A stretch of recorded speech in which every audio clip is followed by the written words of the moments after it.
Sir ஆடிபிளா இருக்கா? Check பண்ணுங்க. Clear. Okay sir. இப்போ வந்து என்ன பார்க்க போறோம்னா, யூனிட் வந்து 24 வந்து டெஸ்ட் பார்க்க போறோம் டிஸ்கஷன். 25 வந்து நான் டிஸ்கஷன் பண்ணிட்டேன். அது 25ங்கிறது யூனிட் டெஸ்ட் 25 எது சார் அப்படின்னா, ஜிபிஎஸ். அந்த ஜிபிஎஸ், ஜிஸ், ரிமோட் சென்சிங், ஃபோட்டோகிராமெட்ரி எல்லாம் கம்பைன் பண்ணி சர்வேல அந்த ஜிபிஎஸ் டாபிக் முடிச்ச உடனே உங்களுக்கு நான் டெஸ்ட் டிஸ்கஷன் குடுத்திருப்பேன். ஞாபகம் இருக்கும்னு நெனைக்கிறேன். கிளியர் புரிதலா இருக்கா? ஓகே. அப்ப 24ஓட உங்களுக்கு ஸ்டீல் முடியுதுன்னு நெனைக்கிறேன். அதுக்கு அடுத்து வந்து உங்களுக்கு அந்த வாட்டர் சப்ளை வந்து ஒரே ஸ்லாட்ல போட்டு டிஸ்கஷன் பண்ணி குடுத்துர்றேன். கன்டினியூஸா. ஓகே. இப்போ வந்து இதுல என்னென்ன குடுத்துருக்கேன்னா, பொதுவா பீம் தான். டிசைனா பீம். அந்த பீம்ல வரக்கூடியது தான் பிளேட் கிரிட்டர். அதுக்கடுத்து இந்த கேண்டில் கிரிட்டர் வந்து ஜேடியூக்கு இருக்கும். சரி ஜேடியூக்கு இருக்காது. ஆனா ஏஇக்கு இருக்கும். ஆனா ஒண்ணும் பிரச்சனை இல்ல. இந்த கேண்டில் கிரிட்டர்ல நீங்க பார்க்க வேண்டியது 2 கொஸ்டின் தான். ஒண்ணு வெர்டிகல் ரிஃப்ளெக்ஷன் பீம் எவ்வளவு இருக்கும்? பை ஸ்பானோட பே 500 இருக்கும். மேனுவலா லோட் ஆப்பரேட் பண்ணும்போது. இல்ல எலக்ட்ரிக் லோடு குடுக்கும்போது ஸ்பானோட பே 750 அப்படின்னு இருக்கும். அந்த அந்த 2 விஷயம். இது 2 சேர்த்து ஒரு விஷயம். Vertical reflection. அதுக்கடுத்து கேன்ட்ரிக் கிரிட்டர்ல வரக்கூடிய load. Lateral load plus longitudinal load plus gravity load. அப்ப இந்த 2 விஷயம் தான் நீங்க இதுல பார்க்குற மாரி இருக்கும். இத்தன வருஷமா இதான் கேட்டிருக்கான். இப்ப ரீசென்ட்டா 2025ல கேட்ட கொஸ்டின் வந்து இந்த கொஸ்டின். ஓகே. இது ஏஇ கொத்தையும் இருக்கு. மத்தபடி இந்த காலம் பேஸ் அண்ட் காலம் கேப்ஸ் எல்லாமே மத்த எல்லாமே உங்களுக்கு ஜேடியூ, ஏஇ 2 பேருக்கும் வரக்கூடியது தான். சரி ஓகே. இப்ப உள்ளுக்குள்ள போறேன். அதாவது இப்ப குடுத்திருக்கிறதுல நான் ஃபர்ஸ்ட் எடுத்தோனே சொல்லிட்டேன். ஸ்டீல் ஒத்தி ஐயோ! கொஸ்டின்ஸ்லாம் டெஸ்ட் கொஸ்டின்ஸ் ரொம்ப கஷ்டமா இருக்கே அப்படின்னு நீங்க பயப்படவே கூடாது. நான் சொல்லிட்டு தான் கொஸ்டினே குடுக்குறேன். ஸ்டீல்ல வந்து உங்களுக்கு ஜஸ்ட் நான் குடுத்த நோட்ஸ பார்த்துக்கிறேங்க. அத தவிர்த்து நான் குடுக்குற கொஸ்டின்ஸ் பத்தியும் பார்த்தாவே போதும். 100க்கு 100 கொஸ்டின்ஸ் எடுத்துறலாம். 100க்கு 100 கொஸ்டின்ஸ் என்னன்னா பெர்சன்டேஜ்ல சொல்றேன். இப்ப 8 கொஸ்டின் கேட்கறான்னா 8க்கு 8. 6 கேட்கறான்னா 6க்கு 6. அந்த கேட்டகரில சொல்றேன் பெர்சன்டேஜ்ல. கிளியர் புரியுதா இருக்கா? அட்லீஸ்ட் நீங்க ஆப்ஷனாச்சும் பார்த்து வச்சுக்கிறதுக்கு தான் குடுக்குறேன். பயப்படக்கூடாது. என்னடா இது இவ்ளோ கஷ்டமா இருக்கு மத்த சப்ஜெக்ட்டோட கம்பேர் பண்ண போதுன்னு. ஏன்னா ஸ்டீல் அப்படி வந்து எல்லாரும் பயப்படுவீங்கங்கிறதுக்காக தான் கொஸ்டினாவே நான் குடுத்துட்டேன். ஒவ்வொரு டெஸ்ட்டுமே 80 கொஸ்டின், 70 கொஸ்டின் குடுத்துருக்கேன். ஓகே. ஃபர்ஸ்ட் கொஸ்டின் பாருங்க. இது வந்து column bases are mainly subjected to and designed for அப்படின்னு குடுத்துருக்காங்க. அப்ப காலம் பேஸ்ங்கிறது என்ன அப்படின்னா, தனியாவே கம்ப்ரஷன் நம்பர் முடிச்சதுக்கு அப்புறம் உங்களுக்கு நடத்தி குடுத்துருப்பேன். அதுல காலம் பேஸ் அப்படிங்கிறதுல ஸ்லாப் பேஸ், கெசரட் பேஸ் அப்படின்னு 2 விஷயம் குடுத்துருப்பேன். ஞாபகம் இருக்கும்னு நெனைக்கிறேன். அப்ப அதுல ஸ்லாப் பேஸ்க்கு வந்து எக்ஸாம் பாயிண்ட்ல திக்னஸ் ஆஃப் ஸ்லாப் பேஸ் வந்து ஒரு ஃபார்முலா குடுத்துருப்பேன். அந்த ஃபார்முலா அடுத்து அடுத்து அததான் குடுத்துருக்கான். அதாவது நான் உங்களுக்கு எப்படி குடுத்துருப்பேன் இந்த இடத்துல நான் சொல்றேன். 2வது கொஸ்டின் வரும்போது சொல்றேன். இது ஒரு ரிலேட்டட் தான். ஓகே. இப்ப கீழ வந்து என்ன குடுத்துருப்போம்னா, இப்போ ஒரு நார்மலா வந்து ஒரு கம்ப்ரஷன் மெம்பர் வருது. அந்த கம்ப்ரஷன் மெம்பர் கீழ வந்து என்ன குடுத்துருப்போம்னா, ஒரு பேஸ் பிளேட் குடுத்துருப்போம். அந்த பேஸ் பிளேட்டோட தான் என்ன செஞ்சிருப்பாங்க அப்படின்னா, க்ளீட் ஆங்கிள் வந்து கனெக்ட் பண்ணியிருப்பாங்க. இத படமா வரைஞ்சிருப்பேன். க்ளீட் ஆங்கிள் குடுத்துருப்பாங்க. அதுக்கடுத்து கீழ என்ன இருக்கும் அப்படின்னா, கான்கிரீட் இருக்கும். அப்ப இந்த பிளேட் இந்த பேஸ் பிளேட் தான் என்ன சொல்றோம் அப்படின்னா, நம்மளுடைய காலம் பேஸ். அது ஸ்லாப் பேஸ் ஆர் கெசரேட்டட் பேஸ்னா குடுக்குற இடத்துல இந்த மாரி மாறும். இதே ஹெவி லோடு வருது அப்படின்னா, கெசரேட்டட் பேஸ் வந்து புரொவைட் பண்ணுவாங்க. இல்ல ஸ்மால் லோடு வருது அப்படின்னா, ஸ்லாப் பேஸ் வந்து புரொவைட் பண்ணுவாங்க. ஆனா அவன் பொதுவா என்ன குடுத்திருக்கான்? காலம் பேஸஸ் தான் குடுத்திருக்கான். இதுக்குள்ள தான் 2 இது இருக்கும். ஸ்லாப் பேஸ்ன்னு ஒண்ணு இருக்கும். இன்னொன்னு கெசரேட்டட் பேஸ்ன்னு இருக்கும். அப்ப கெசரேட்டட் பேஸ்ன்னு இருக்கும். அப்ப நம்ம ஸ்லாப் பேஸ்ங்கிறது எங்க சார் யூஸ் பண்றோம் அப்படின்னா, எங்கே லைட் லோடு வருதோ, ஓகே. ஹெவி லோடு இல்லாம ஸ்மால் லோடு வரக்கூடிய இடங்கள் எல்லாம் இந்த ஸ்லாப் பேஸ்ங்கிறது யூஸ் பண்றோம். அதே வந்து நம்மளுடைய கெசரேட்டட் பேஸ் எங்க யூஸ் பண்றோம்னா, ஹெவி லோடு வரக்கூடிய இடங்கள்ல யூஸ் பண்றோம். ஓகே. அவ்வளவுதான் இதுல இருக்கக்கூடிய விஷயங்கள். அப்ப ஜஸ்ட் என்ன கேட்டிருக்கான்னா, பொதுவா தான் கேட்டிருக்கான். காலம் பேஸ் வந்து uh are mainly subjected to design எடுப்பார். அப்ப காலம் பேஸ்ல என்ன வரும்? அதாவது கம்ப்ரஷன் மெம்பர் இருந்தா கீழ வந்து இந்த ஸ்லாப் பேஸ் அப்ப கெஸ்டரேட்டட் பேஸ். அது காலம் பேஸ் குடுக்குறோம். இப்ப வரக்கூடிய கம்ப்ரஷன எடுக்கணும். ஃபர்ஸ்ட் விஷயம். அப்ப கம்ப்ரஷன் குடுக்கும்போது இது இப்படி வளைய முயற்சிக்கும். அதை எடுக்கணும். அப்ப பெண்டிங். பெண்டிங் ஆர் ஃப்ளெக்ஷன்னு சொல்லுவாங்க. பெண்டிங் எடுக்கணும், கம்ப்ரஷன் எடுக்கணும். அப்ப அது 2யும் கன்சிடர் பண்ணி தான் இங்க டிசைன் பண்ணுவாங்க. அப்ப ஏ is the correct answer. Clear? எல்லாரும் புரியுதா? சரி ஓகே தானே? ஓகே. அடுத்து. அடுத்து வந்து அதே இதுலயே நான் உங்களுக்கு குடுத்திருப்பேன். என்ன குடுத்திருப்பேன்னா, அதாவது minimum thickness of rectangular slab பேஸ்ன்னு குடுத்திருக்கும். அந்த ஸ்லாப் பேஸ்ல subjected to uniformly distributed load is given by குடுத்திருக்காங்க. 2 பார்ட்லா குடுத்திருப்பேன். ஒரு பார்ட்ல எப்படி குடுத்திருப்பேன் அப்படின்னா, அதாவது திக்னெஸ் ஆஃப் ஸ்லாப் பேஸ்ன்னு குடுத்து, அதாவது 2 ஸ்கொயர் ரூட் ஆஃப் எழுதிக்கிறீங்களா? நான் எழுதுறேன். அதாவது thickness of slab base TS அப்படி மென்ஷன் பண்ணியிருக்கோம். Thickness of slab base. Okay.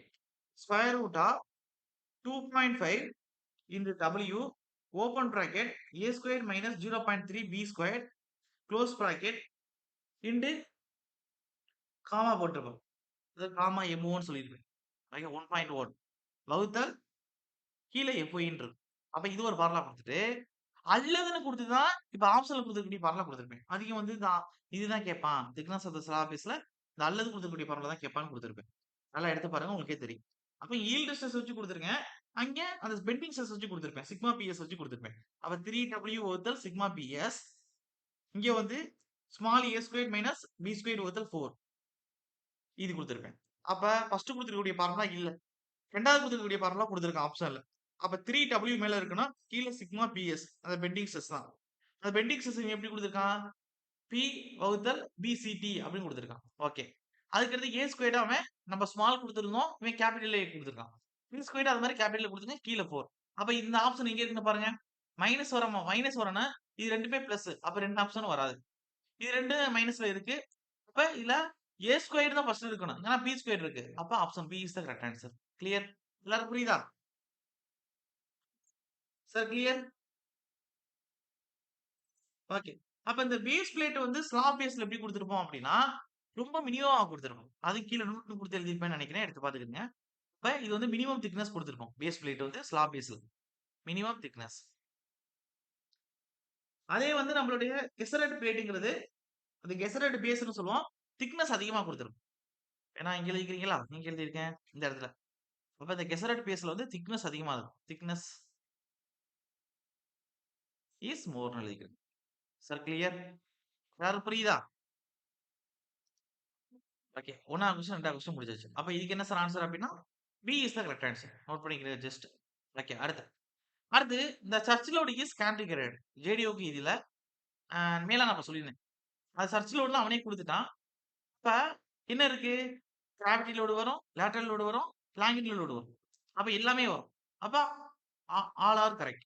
அப்ப ஏக்கு பிளஸ் 1 இதை சேர்த்துக்கிறோம் கன்சிடர் பண்ணனா ஜேடியூக்கு இது சேர்க்க வேண்டியது -1 வச்சுக்கிறேங்க.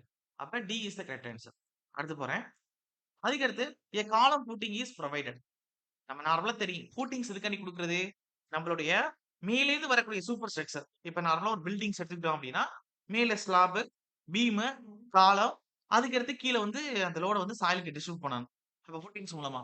அப்ப மேலேருந்து வரக்கூடிய லோட நம்மளுடைய கீழ இருக்கக்கூடிய சாயிலுக்கு பகிர்ந்தளிக்கணும். அப்ப மேலேருந்து வரக்கூடிய லோடு ஹெவி லோடா இருந்துச்சுன்னா, ஃபூட்டிங்ஸ்க்கு ஒரு வைடான ஏரியாவுக்கு டிஸ்ட்ரிபியூட் பண்ணி, அது மினிமம் லோட சாயிலுக்கு கொண்டு போய் சேர்க்கலாம். சாயில்ல ஏற்படக்கூடிய ஃபெயிலியர தவிர்க்கிறதுக்காண்டி. அப்ப நம்ம ஒவ்வொன்னா படிப்போம். அப்ப காலம் ஃபூட்டிங் இஸ் புரோவைடட்னு குடுத்துட்டு, to spread the column load over a large area. Correct.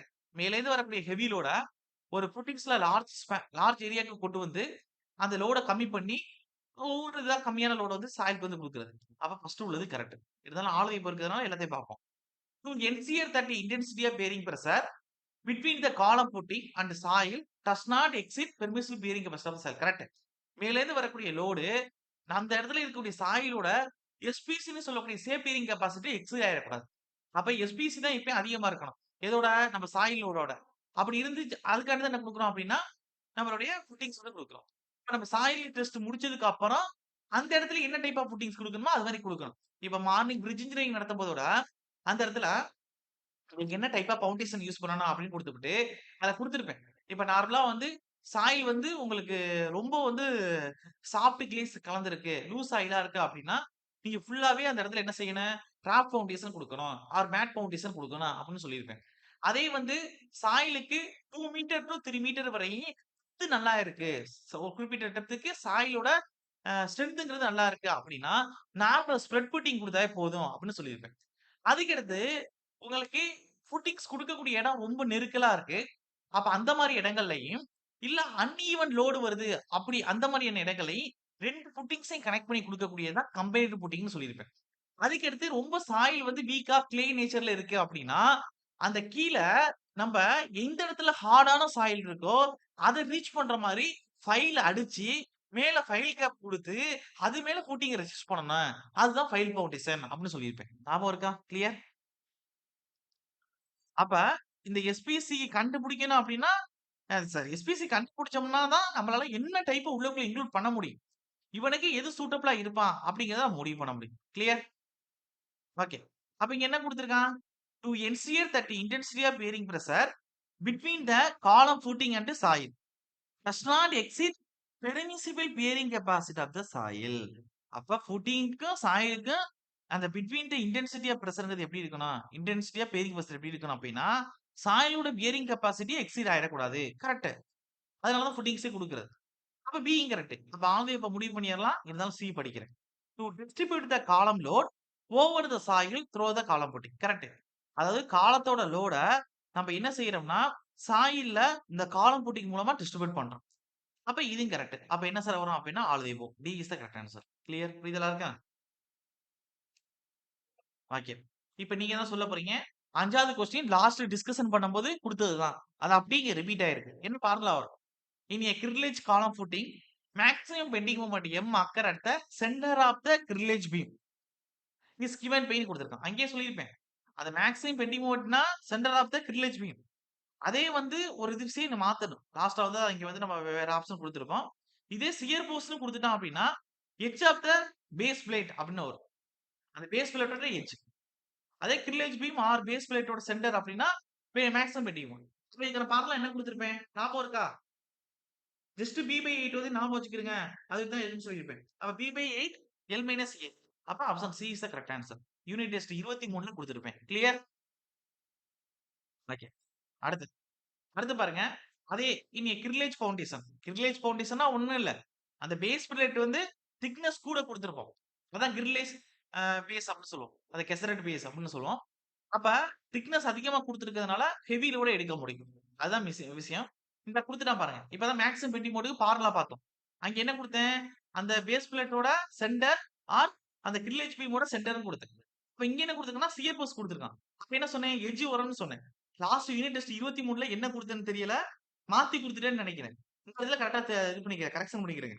Base பிளேட்டோட எட்ஜ்ல தான் என்ன செய்யும் அப்டின்னா, சியர் போர்ஸ் வந்து ஆக்ட் ஆகும். அப்ப C is the correct answer. Grillage ஃபவுண்டேஷன்ல பெண்டிங் மொமெண்ட்டும் வரும். சியர் போர்ஸும் வரும். சியர் போர்ஸ பொறுத்தவரை எட்ஜ்ல ஆக்ட் ஆகும். பெண்டிங் மொமெண்ட்ட பொறுத்தவரை சென்டர்ல ஆக்ட் ஆகும். அவ்வளவுதான் விஷயம். Sir clear? எல்லாரும் புரியுதா? ஓகே. அடுத்து 7வது கொஸ்டின் பாருங்க. The thickness of the base plate is determined from the அப்படின்னு கொடுத்திருக்கு. அப்ப நம்ம கீழ ஸ்லாப் காலம் பேஸ் பொதுவா. அதுல ஸ்லாப் பேஸ் இருக்கு, ஹிஸ்டரி பேஸ் இருக்கு. அந்த பேஸ் பிளேட் கீழ குடுக்குறோம்ல, மினிமம் திக்னஸ்லயோ, மேக்ஸிமம் திக்னஸ்லயோ ஒரு வார்த்தை சொல்றோம்ல, அந்த திக்னஸ் எத வச்சு குடுக்குறோம் அப்படிங்கிறத கேட்டிருக்காங்க. இப்ப எத வச்சு நம்ம இது குடுப்போம் அப்படின்னா, மேலேந்து வரக்கூடிய லோடு. என்ன லோடா இருக்கும்? காலம் குடுக்கக்கூடிய இப்ப கீழ பேஸ் பிளேட் வச்சிருக்கோம். பேஸ் பிளேட் வச்சு கான்கிரீட்டோட அட்டாச் பண்ணியிருக்கோம். போல்ட் வச்சு கனெக்ட் பண்ணியிருக்கோம். மேல இருந்து இருக்கக்கூடியது காலம். காலம் என்ன லோட குடுக்கும் இதுக்கு? கம்ப்ரசிவ் லோட குடுக்கும். அதனால என்ன செய்யும்? இது வளைய முயற்சிக்கும். ஃபர்ஸ்ட் கொஸ்டினே இதானே நான் சொன்னேன். அப்ப அண்ட் பிளெக்ஸர்ன்னு சொல்லலாம், இல்ல பெண்டிங்ன்னு சொல்லலாம். அப்ப இந்த பிளெக்ஸர் அண்ட் கம்ப்ரஷன் எவ்வளவு வருது அப்படிங்கிற பொறுத்து தான் இந்த திக்னஸ் வந்து மினிமமா குடுக்குறோமா, இல்ல மேக்ஸிமம் குடுக்குறோமான்னு முடிவு பண்றோம். கிளியர்? எல்லாருக்கும் புரியுதா? ஓகே. அப்ப கம்ப்ரஷன் அதுக்கடுத்து பிளெக்ஸர் ஸ்ட்ரென்த் இது 2 தான். அப்ப அது 2ம் எங்க இருக்குன்னு பாருங்க. இல்ல ஏதாச்சும் ஒண்ணாச்சும் இருக்கான்னு பாருங்க. அப்ப இங்க பிளெக்ஸர் ஸ்ட்ரென்த் ஆஃப் த பிளேட் இருக்கு. இப்ப கரெக்ட் தான். இதனால கம்ப்ரஷன் இருந்தா சூட்டபிளா இருக்கும். இப்ப ஆப்ஷன பார்ப்போம். அடுத்து சியர் ஸ்ட்ரென்த் கண்டிப்பா இல்ல. Bearing strength of the bearing strength பத்தி பேச மாட்டோம். பஞ்சிங் கிரைட்டீரியா பத்தி பேச மாட்டோம். செட்டில்மென்ட்னு சொல்லுவாங்க. அப்ப என்ன வரும் உங்களுக்கு? Flexure strength of the plate. இல்ல compression strength and compression strength of the plate குடுத்தாலும் கரெக்ட் தான். அப்ப option A is the correct answer. Clear? புரியுதா இருக்கா? ஓகே. அடுத்து 8வது கொஸ்டின் பாருங்க. The moment carrying capacity of steel structural section is covered by the following stress குடுத்திருக்காங்க. இப்ப ஒரு ஸ்டீல் செக்ஷனல் செக்ஷன் குடுத்திருக்கீங்க. அதுல மொமெண்ட் கேரிங் கெப்பாசிட்டி அதாவது என்னென்ன ஸ்ட்ரெஸ்ஸ கேரி பண்ண கவர்ன் பண்ண அப்படின்னு கேட்டிருக்கு. அப்ப என்னென்ன ஸ்ட்ரெஸ்னா உங்களுக்கு நார்மலா தெரியும். மொமெண்ட் கேரிங் கெப்பாசிட்டி அப்படின்னா நமக்கு என்னென்ன ஸ்ட்ரெஸ் எடுக்க வாய்ப்பு இருக்கு? இப்போ ஒரு பெண்டிங் வருது. அது சாக்கிங் பெண்டிங் அல்லது ஹாங்கிங் பெண்டிங் வருது. அப்ப 2 பெண்டிங்லயும் என்ன வரும்? 2லயும் கம்ப்ரசிவ் வருமா? இல்ல 2லயும் டென்ஷன்ல கன்சிடர் பண்ணுவோமா? அதுதான் இங்க விஷயம் நான் கேட்கிறது. என்ன வரும்? சார் ஒரு பேஸ் பிளேட் குடுத்துருக்கீங்க ஸ்ட்ரக்சரல் ஸ்டீல்ல. அப்ப இங்க வந்து ஒரு குறிப்பிட்ட லோடு குடுத்து, அந்த அது வந்து ஒரு குறிப்பிட்ட மொமெண்ட் கேரிங் கெப்பாசிட்டி இருக்கு. அப்ப குறிப்பிட்ட மொமெண்ட் கேரிங் கெப்பாசிட்டி இருக்குன்னா, இத வளைய விடாம தடுக்குதுன்னு அர்த்தம். அப்ப வளைய விடாம தடுக்குதுன்னா, வளைஞ்சா என்ன பிரச்சனை வருமா? அத வந்து என்ன செய்யுது? எதிர்த்து குடுக்குதுன்னு அர்த்தம். அப்ப வளைஞ்சா என்ன வரும்? உள்ளுக்குள்ள இங்க சாக்கிங் வந்துச்சு அப்டின்னா, கீழ பெண்டிங் டென்சைல், மேல பெண்டிங் கம்ப்ரசிவ் இருக்கும். அப்ப வளைய விடாம தடுக்குது. ஆப்போசிட்ல ஒரு ரெசிஸ்டன்ட் ஃபோர்ஸ் குடுக்குதுன்னா, பெண்டிங் டென்சைல் ஃபோர்ஸையும், பெண்டிங் கம்ப்ரசிவ் ஃபோர்ஸையும் எடுக்குது. கிளியர்? எல்லாருக்கும் புரியுதா? அப்ப என்ன வரும் உங்களுக்கு? பெண்டிங் கம்ப்ரசிவ் ஸ்ட்ரெஸ்ஸையும் ஆர் பெண்டிங் டென்சைல் ஸ்ட்ரெஸ்ஸையும் என்ன செய்யுது? இது எடுக்குது. அதான் மொமெண்ட் கேரிங் கெப்பாசிட்டின்னு குடுத்துருக்காங்க. அப்ப உள்ளுக்குள்ள நம்ம ஒரு செக்சுவல் ஸ்டீல் செக்ஷன்ல உள்ளுக்குள்ள வந்து நம்ம மொமெண்ட் கேரிங் கெப்பாசிட்டி பத்தி பேசுறோம்னா, எக்ஸ்டர்னலா வரக்கூடிய மொமெண்ட்ட எதிர்த்து உள்ளுக்குள்ள குடுக்கக்கூடிய மொமெண்ட் ஆஃப் ரெசிஸ்டன்ஸ். அந்த மொமெண்ட் ஆஃப் ரெசிஸ்டன்ஸ் தான் மொமெண்ட் கேரிங் கெப்பாசிட்டி. இப்ப உள்ளுக்குள்ள எது எடுத்து நடக்குது? ஒரு பிளேட்ட வளைஞ்சா வளையல. அப்ப நம்ம குடுக்கக்கூடிய மொமெண்ட்ட எதிர்த்து மொமெண்ட் கேரிங் கெப்பாசிட்டி உள்ளுக்குள்ள டெவலப் ஆகுது. அதுதான் ஆர்சிசில மொமெண்ட் ஆஃப் ரெசிஸ்டன்ஸ்ன்னு படிச்சிருப்போம். அப்ப வளையும்போது என்ன பிரச்சனை வரும்? Tensile stress, compressive stress. வளையுது. அப்ப பெண்டிங் டென்சைல், பெண்டிங் கம்ப்ரசிவ். இப்ப அது அந்த 2லயும் இது என்ன செய்யுது அப்டின்னா, அந்த அளவுக்கு ரெசிஸ்டன்ஸ் ஃபோர்ஸ குடுக்குது. அப்ப moment carrying capacity, bending compressive stress and bending tensile stress. அது 2யும் சார்ந்திருக்கு. Sir clear? புரியுதா நான் சொல்றேன்னு? அப்ப governed by the following stresses. அப்ப அந்த ஃபாலோவிங் ஸ்ட்ரெஸஸ் எத வந்து இந்த மொமெண்ட் கேரிங் கெப்பாசிட்டி வந்து எடுத்து கன்சிடர் பண்ணுது அப்படின்னா, bending compressive stress and bending tensile stress. இங்க அண்டன்னு குடுத்திருக்காங்க, ஆர்ன்னு குடுத்திருக்காங்க. கரெக்ட் தான். அப்ப option D is the correct answer. Clear? எவ்வளவு பேருக்கு புரியுது? ஓகேவா? ஓகே அடுத்தது. The thickness of an outstanding planche in steel beam is subjected to a minimum value because of ன்னு குடுத்திருக்கு. அப்ப நார்மலா தெரியும். அதாவது உங்களுடைய அவுட்ஸ்டாண்டிங் பிளான்ச் அது என்ன செய்றோம்? திக்னஸ் வந்து in steel beam subject to minimum value because ஆஃப்னு குடுத்திருக்கு. அப்ப திக்னஸ் எப்படி குடுக்குறோம்? மினிமம் வேல்யூல குடுக்குறோம். அப்ப தின் பிளேட்டா குடுக்குறோம். அப்ப அவுட்ஸ்டாண்டிங் பிளான்ச்ல ஒரு ஸ்டீல் பீமோட அவுட்ஸ்டாண்டிங் பிளான்ச்ல ஒரு ஐ பீமா இருக்குன்னா, அது அவுட்ஸ்டாண்டிங் பிளான்ச் வந்து டாப் சர்ஃபேஸ்ன்னு வச்சுக்கிறேங்க. அப்ப அது எத சார்ந்திருக்குன்னு கேட்டிருக்கான். திக்னஸ் மினிமமா குடுக்குறோம்னா. திக்னஸ் மினிமம் குடுத்தா என்ன பிரச்சனை சார் வரும் அதுல? என்ன வரும்? இப்ப ஒரு விளக்கமாறு சீவு இருக்கு. இந்த துடைப்பான்னு சொல்லுவோம்ல சுத்த தமிழ்ல. அதோட சிஓட திக்னஸ் தடிமனா குடுக்கல அப்டின்னா, மேலேருந்து பிளாஞ்ச்ல ஃபோர்ஸ் குடுத்தோம்னா என்ன நடக்கும்? நடுவுல இப்டி வளையும். கிளியர்? எல்லாருக்கும் புரியுதா? எது? இதோட திக்னஸ் வந்து டி மினிமமா குடுத்தான். அப்ப லோக்கல் பக்லிங் வந்து நடக்கும். C is the correct answer. Clear? எல்லாரும் புரியுதா? ஓகே. சார் கவனிக்கிறீங்களா மத்தவங்கலாம்? ஓகே. அடுத்து web crippling in will generally occur இதுல வந்து கிட்டத்தட்ட அ ஏஐக்கு 4 டாபிக் உள்ளுக்குள்ள இன்க்ளூட் பண்ணியிருக்கு. ஜேடியூக்கு 3 டாபிக். ஆன்டிகிரேட் ரிமூவ் பண்ணிருங்க. Very, very, very important. நான் லாஸ்ட்டே சொன்னேன். நான் பீம்க்கு நான் ஏன் செப்பரேட்டா 2ஆ பிரிச்சிருக்கேன் சார். பேர்கிட்ட இருக்கக்கூடிய போர்ஷன் எல்லாம் அடுத்த டெஸ்ட் டிஸ்கஷன்ல வரும். இப்ப குடுத்திருக்கிறதுன்னா ஓவராலா குடுத்திருக்கேன். இத விட அடுத்து பார்க்கக்கூடிய டிஸ்கஷன் தான் வெரி, வெரி இம்பார்ட்டன்ட் அந்த இடத்துல மென்ஷன் பண்ணியிருப்பேன். பார்த்துக்கிறங்க.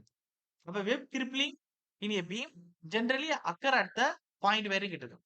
2 விஷயம் தான் நடக்கும். ஒண்ணு வெப் கிரிப்ளிங் நடக்கும். ஒண்ணு வெப் பக்லிங் நடக்கும்.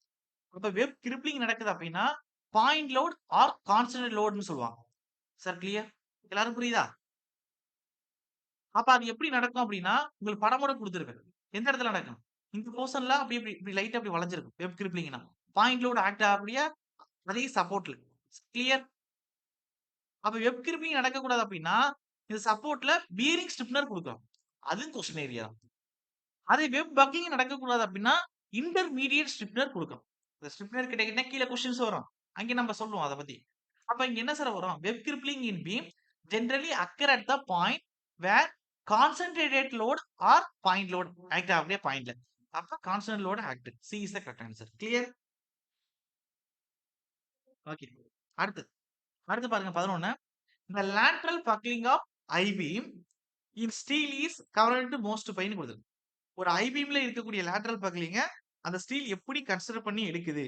ஆப்ஷனுக்கு தகுந்த மாரி தான் முடிவு பண்ணணும். ஆப்ஷன வாங்க. ஃபர்ஸ்ட் என்ன குடுத்துருக்காங்கன்னா, boundary condition of the flange. Correct. மேலேயும் கீழயும் எப்படி குடுத்துருக்கான்? அந்த ஐ-பீமில். அதுக்கடுத்து இதுதான் மத்தத பார்க்கணும். Maximum mode of inertia. அப்ப mode of inertia one of the strength factor தான். அடுத்து டார்ஷனல் கான்ஸ்டன்ட் பத்தி நம்ம ஐ-பீம்ல பேச மாட்டோம். ஒரு பாக்ஸ் செக்ஷன் தான் சூட்டபிளா இருக்கும்னு அதுல எடுத்தும் பேசுவோம். வித் ஆஃப் த பிளான்ச்ச பத்தி இங்க பேச மாட்டோம். திக்னஸ பத்தி வேணா குடுத்திருந்தா பேசலாம்.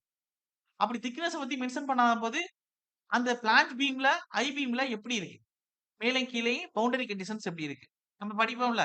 காலம்ல வந்து அந்த கண்டிஷன்ஸ் படிப்போம்ல. Both end fixed. One end fixed, இன்னொரு அது வந்து ஃப்ரீயா இருக்கு. One end fixed, other end hinged. Both end hinged. ஒரு எண்ட் பிக்ஸ்டா இருக்கு. இப்ப ரெஸ்ட்ரெயின்டா இருக்கு. அதர் எண்ட் வந்து உங்களுக்கு ரெஸ்ட்ரெயின்ட் கண்டிஷன்ல அது எப்படின்னா பார்சியல் ரெஸ்ட்ரெயின்ட்டா இருக்கு. அப்படின்னா குடுத்திருப்போம். அப்ப இங்க என்ன வரும் அப்படின்னா, எண்ட் கண்டிஷன வச்சு. அப்ப பவுண்டரி கண்டிஷன தான் எண்ட் கண்டிஷன் சொல்லுவாங்க. இப்ப பவுண்டரி கண்டிஷன் வித் பிளான்ஜ பொறுத்தா அது இருக்கக்கூடிய வெப் பக்லிங்கிறது இருக்கு. அப்ப option A is the correct answer. அப்படியே குடுத்து திருப்பி யோசிக்கணும் பாருங்க அப்படியே. அதாவது என்ன குடுத்திருக்காங்கன்னா, இந்த லேட்டரல் பக்லிங். லேட்டரல் பக்லிங்ன்னா என்னது? இதான் ஐ பீம். இந்த ஐ பீம்ல லேட்டரல் பக்லிங்கிறது எது வளைகிறது? நம்மளுடைய வெப் வந்து வளைகிறது. அதாவது வெப் பக்லிங்ன்னு சொன்னேன். கிளியர்? எல்லாரும் புரியுதா? அப்ப இது எத சார்ந்திருக்கும்? எண்ட் கண்டிஷன சார்ந்திருக்கும். 2 எண்ட சார்ந்திருக்கும். பிளான்ஜ சார்ந்து இருக்காது. அதாவது பிளான்ஜோட எண்ட். இதானே அந்த பிளான்ஜோட எண்ட் தானே இது. அப்ப இந்த பிளான்ஜோட எண்ட சார்ந்திருக்கு. அப்ப ஆப்ஷன் அதுதான் குடுத்திருப்பேன் பாருங்க. Boundary condition of the flange. மேலேயும் கீழேயும் பிளான்ஜோட பவுண்டரி கண்டிஷன சார்ந்திருக்கும். அப்ப ஏ இஸ் த கரெக்ட் ஆன்சர். அடுத்து பாருங்க. The width of unstiffened mild steel plate in tension flanges of a steel beam should be limited to. Just தெரிஞ்சுக்கிறங்க. இதெல்லாம் உங்களுக்கு வந்து டேரக்ட் கொஸ்டின் தான். இந்த கோடல் ப்ரொவிஷன்ஸ் மாரி இருக்கு. அப்ப இந்த width of unstiffened mild steel plate. அப்ப ஒரு மைல்டு ஸ்டீல் பிளேட்டுக்கு ஸ்டிஃப்னர் குடுக்கல. அப்ப tension flange of the steel beam should be limited to. அப்ப டென்ஷன் பிளான்ஜ் எந்த லிமிட்டுக்குள்ள லிமிட் பண்ணணும் அப்படின்னா, இந்த பிளான்ஜோட திக்னஸ்ல எத்தனை டைம்ஸ் இருக்குன்னா 20 டைம்ஸ் இருக்கு.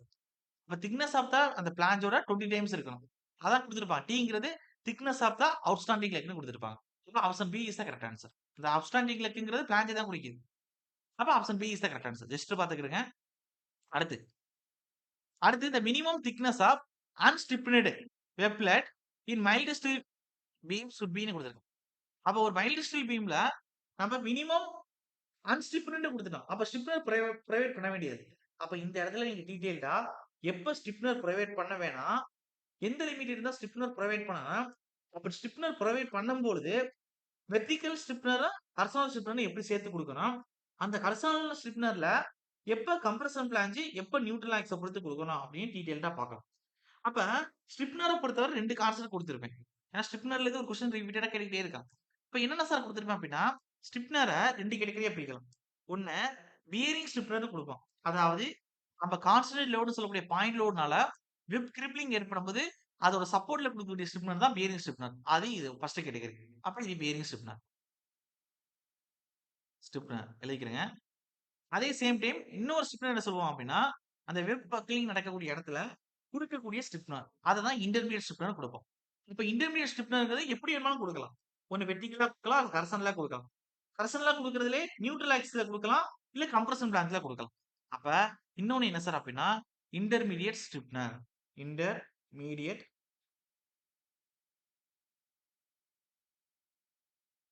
ஸ்டிப்னர்னு போடுங்க. அப்ப இந்த இன்டர்மீடியேட் ஸ்டிப்னர் தான் உங்களுக்கு 2ஆ குடுத்திருக்கேன். அதுல ஏ வந்து வெர்டிகல் ஸ்டிப்னர். வெர்டிகல்னு சொல்லுவாங்க, இல்ல டிரான்ஸ்வர்ஸ்ன்னு சொல்லுவாங்க. இல்ல சில இடத்துல வந்து ஸ்டெபிலிட்டி ஸ்டிஃப்னர்ன்னு சொல்லுவாங்க. எல்லாமே ஒண்ணுதான். Vertical stiffener. பிங்கிறது ஹரிசாண்டல் ஸ்டிஃப்னர். அந்த இல்ல இல்லாட்டி என்ன சொல்லுவாங்கன்னா, லாங்கிலி ஸ்டிஃப்னர்னு ஒரு சில இடங்கள்ல சொல்லுவாங்க. ஹரிசாண்டல்னே எழுதுறேன். Horizontal stiffener. அப்ப இந்த ஹரிசாண்டல் ஸ்டிஃப்னர 2 கேட்டகரியா பிரிக்கலாம். ஹரிசாண்டல் ஸ்டிஃப்னர்ல horizontal stiffener at neutral axis. அதே horizontal stiffener at compression flange. Compression flange. C dot F compression flange. இதான் ஸ்டிஃப்னர் இருக்கக்கூடிய கேட்டகரி. அப்ப இந்த பியரிங் ஸ்டிஃப்னர் எங்க குடுக்குறோம்? வெப் கிரிப்ளிங் நடக்கக்கூடிய இடத்துல சப்போர்ட்ல குடுக்குறோம். இன்டர்மீடியேட் ஸ்டிஃப்னர்ங்கிறது அந்த வார்த்தையில இருக்க இன்டர்மீடியேட்ல குடுப்போம். சப்போர்ட்ல குடுக்க மாட்டோம். அந்த இன்டர்மீடியேட்ல வெர்டிகல் டைப்லயும் குடுக்கலாம். ஹாரிசான்டல் டைப்லயும் குடுக்கலாம். ஹாரிசான்டல் டைப்ல குடுக்குறது நியூட்ரல் ஆக்ஸ் பொசிஷன்லயும் குடுக்கலாம். கம்ப்ரஷன் பிளான்ஜ் பொசிஷன்லயும் குடுக்கலாம். ஆனா என்ன கண்டிஷன்ல குடுக்கணும்? அப்படிங்கிறது தான் விஷயம். உங்களுடைய அதோட வேல்யூ குடுக்குறேன் பாருங்க. நம்மளுடைய பி வகுத்தல் வெப்போட திக்னஸ். இதோட வேல்யூ லெஸ் தென் 85 இருக்கு அப்படின்னா, நம்ம அத அன்ஸ்டிஃபனட் அன்ஸ்டிஃப்னர் அதாவது நோ ஸ்டிஃப்னர். ஸ்டிஃப்னர் குடுக்கணுங்கிற அவசியம் இல்ல. அவன் அன்ஸ்டிஃபனட் வெப் பிளேட் தான் கேட்டிருக்கான். அப்ப option B is the correct answer. First question எழுதுவதே முடிவாயிருச்சு. No stiffener. Sir clear? புரியுதா நான் சொல்றேன்னு? அப்ப minimum thickness of unstiffened web plate in mild steel beam should be less than b divided by 85. Sir clear? எல்லாரும் புரியுதா sir? Okay. அடுத்து இது அன்னோன் ஸ்டிஃப்னர். ஒருவேளை ஸ்டிஃப்னர் குடுக்கணும்னா என்ன கண்டிஷன் சார் அப்படின்னா, 85க்கு மேல. அப்ப 85ல ஆரம்பிச்சு அப்படி எழுதுங்க. 200 சாரி 200 வரை. அப்ப இது என்ன செய்யணும்? ஸ்டிப்னர் குடுக்கணும். ஆனா, வெர்டிகல் ஸ்டிப்னர் வச்சு தான் குடுக்கணும். Sir exam point of view பாத்துக்கிறங்க. வெர்டிகல் ஸ்டிப்னர் வச்சு குடுக்கணும். இல்ல 200ல ஆரம்பிச்சு 250 வரை. எது சார் குடுக்கணும் அப்படின்னா, நம்மளுடைய வெர்டிகல் ஸ்டிப்னரோட விஎஸ்-ஓட ஹரிசாண்டல் ஸ்டிப்னர் குடுக்கணும். ஹரிசாண்டல் ஸ்டிப்னர் பொதுவா குடுக்கலாமா சார்னா? இல்ல. ஹரிசாண்டல் ஸ்டிப்னர் பொறுத்தவரை 2 விஷயம். நியூட்ரல் ஆக்சிஸ்ல குடுக்கலாமா? கம்ப்ரஷன் பிளான்ஜ்ல குடுக்கலாமா? அப்ப 200 டூ 250 இருந்துச்சுன்னா, ஹரிசாண்டல் ஸ்டிப்னர் அட் நம்மளுடைய கம்ப்ரஷன் பிளான்ஜ் சி டாட் எப்படி எழுதிக்கலாம்? இல்ல சார் 250க்கு மேல இருக்கு. அப்ப 250க்கு மேல 400க்குள்ள உள்ள 400 வேல்யூ வரைக்கும் இருக்கு அப்படின்னா, அதே மாரி வெர்டிகல் ஸ்டிப்னர் குடுக்கணும். ஹரிசாண்டல் ஸ்டிப்னர்ல கம்ப்ரஷன் பிளான்ஜ்லயும் குடுக்கணும். ஹரிசாண்டல் ஸ்டிப்னர்ல என்னோட நியூட்ரல் ஆக்சிஸ்லயும் குடுக்கணும். Sir clear? எல்லாரும் புரியுதா? அதே 400க்கு மேல போயிருச்சு.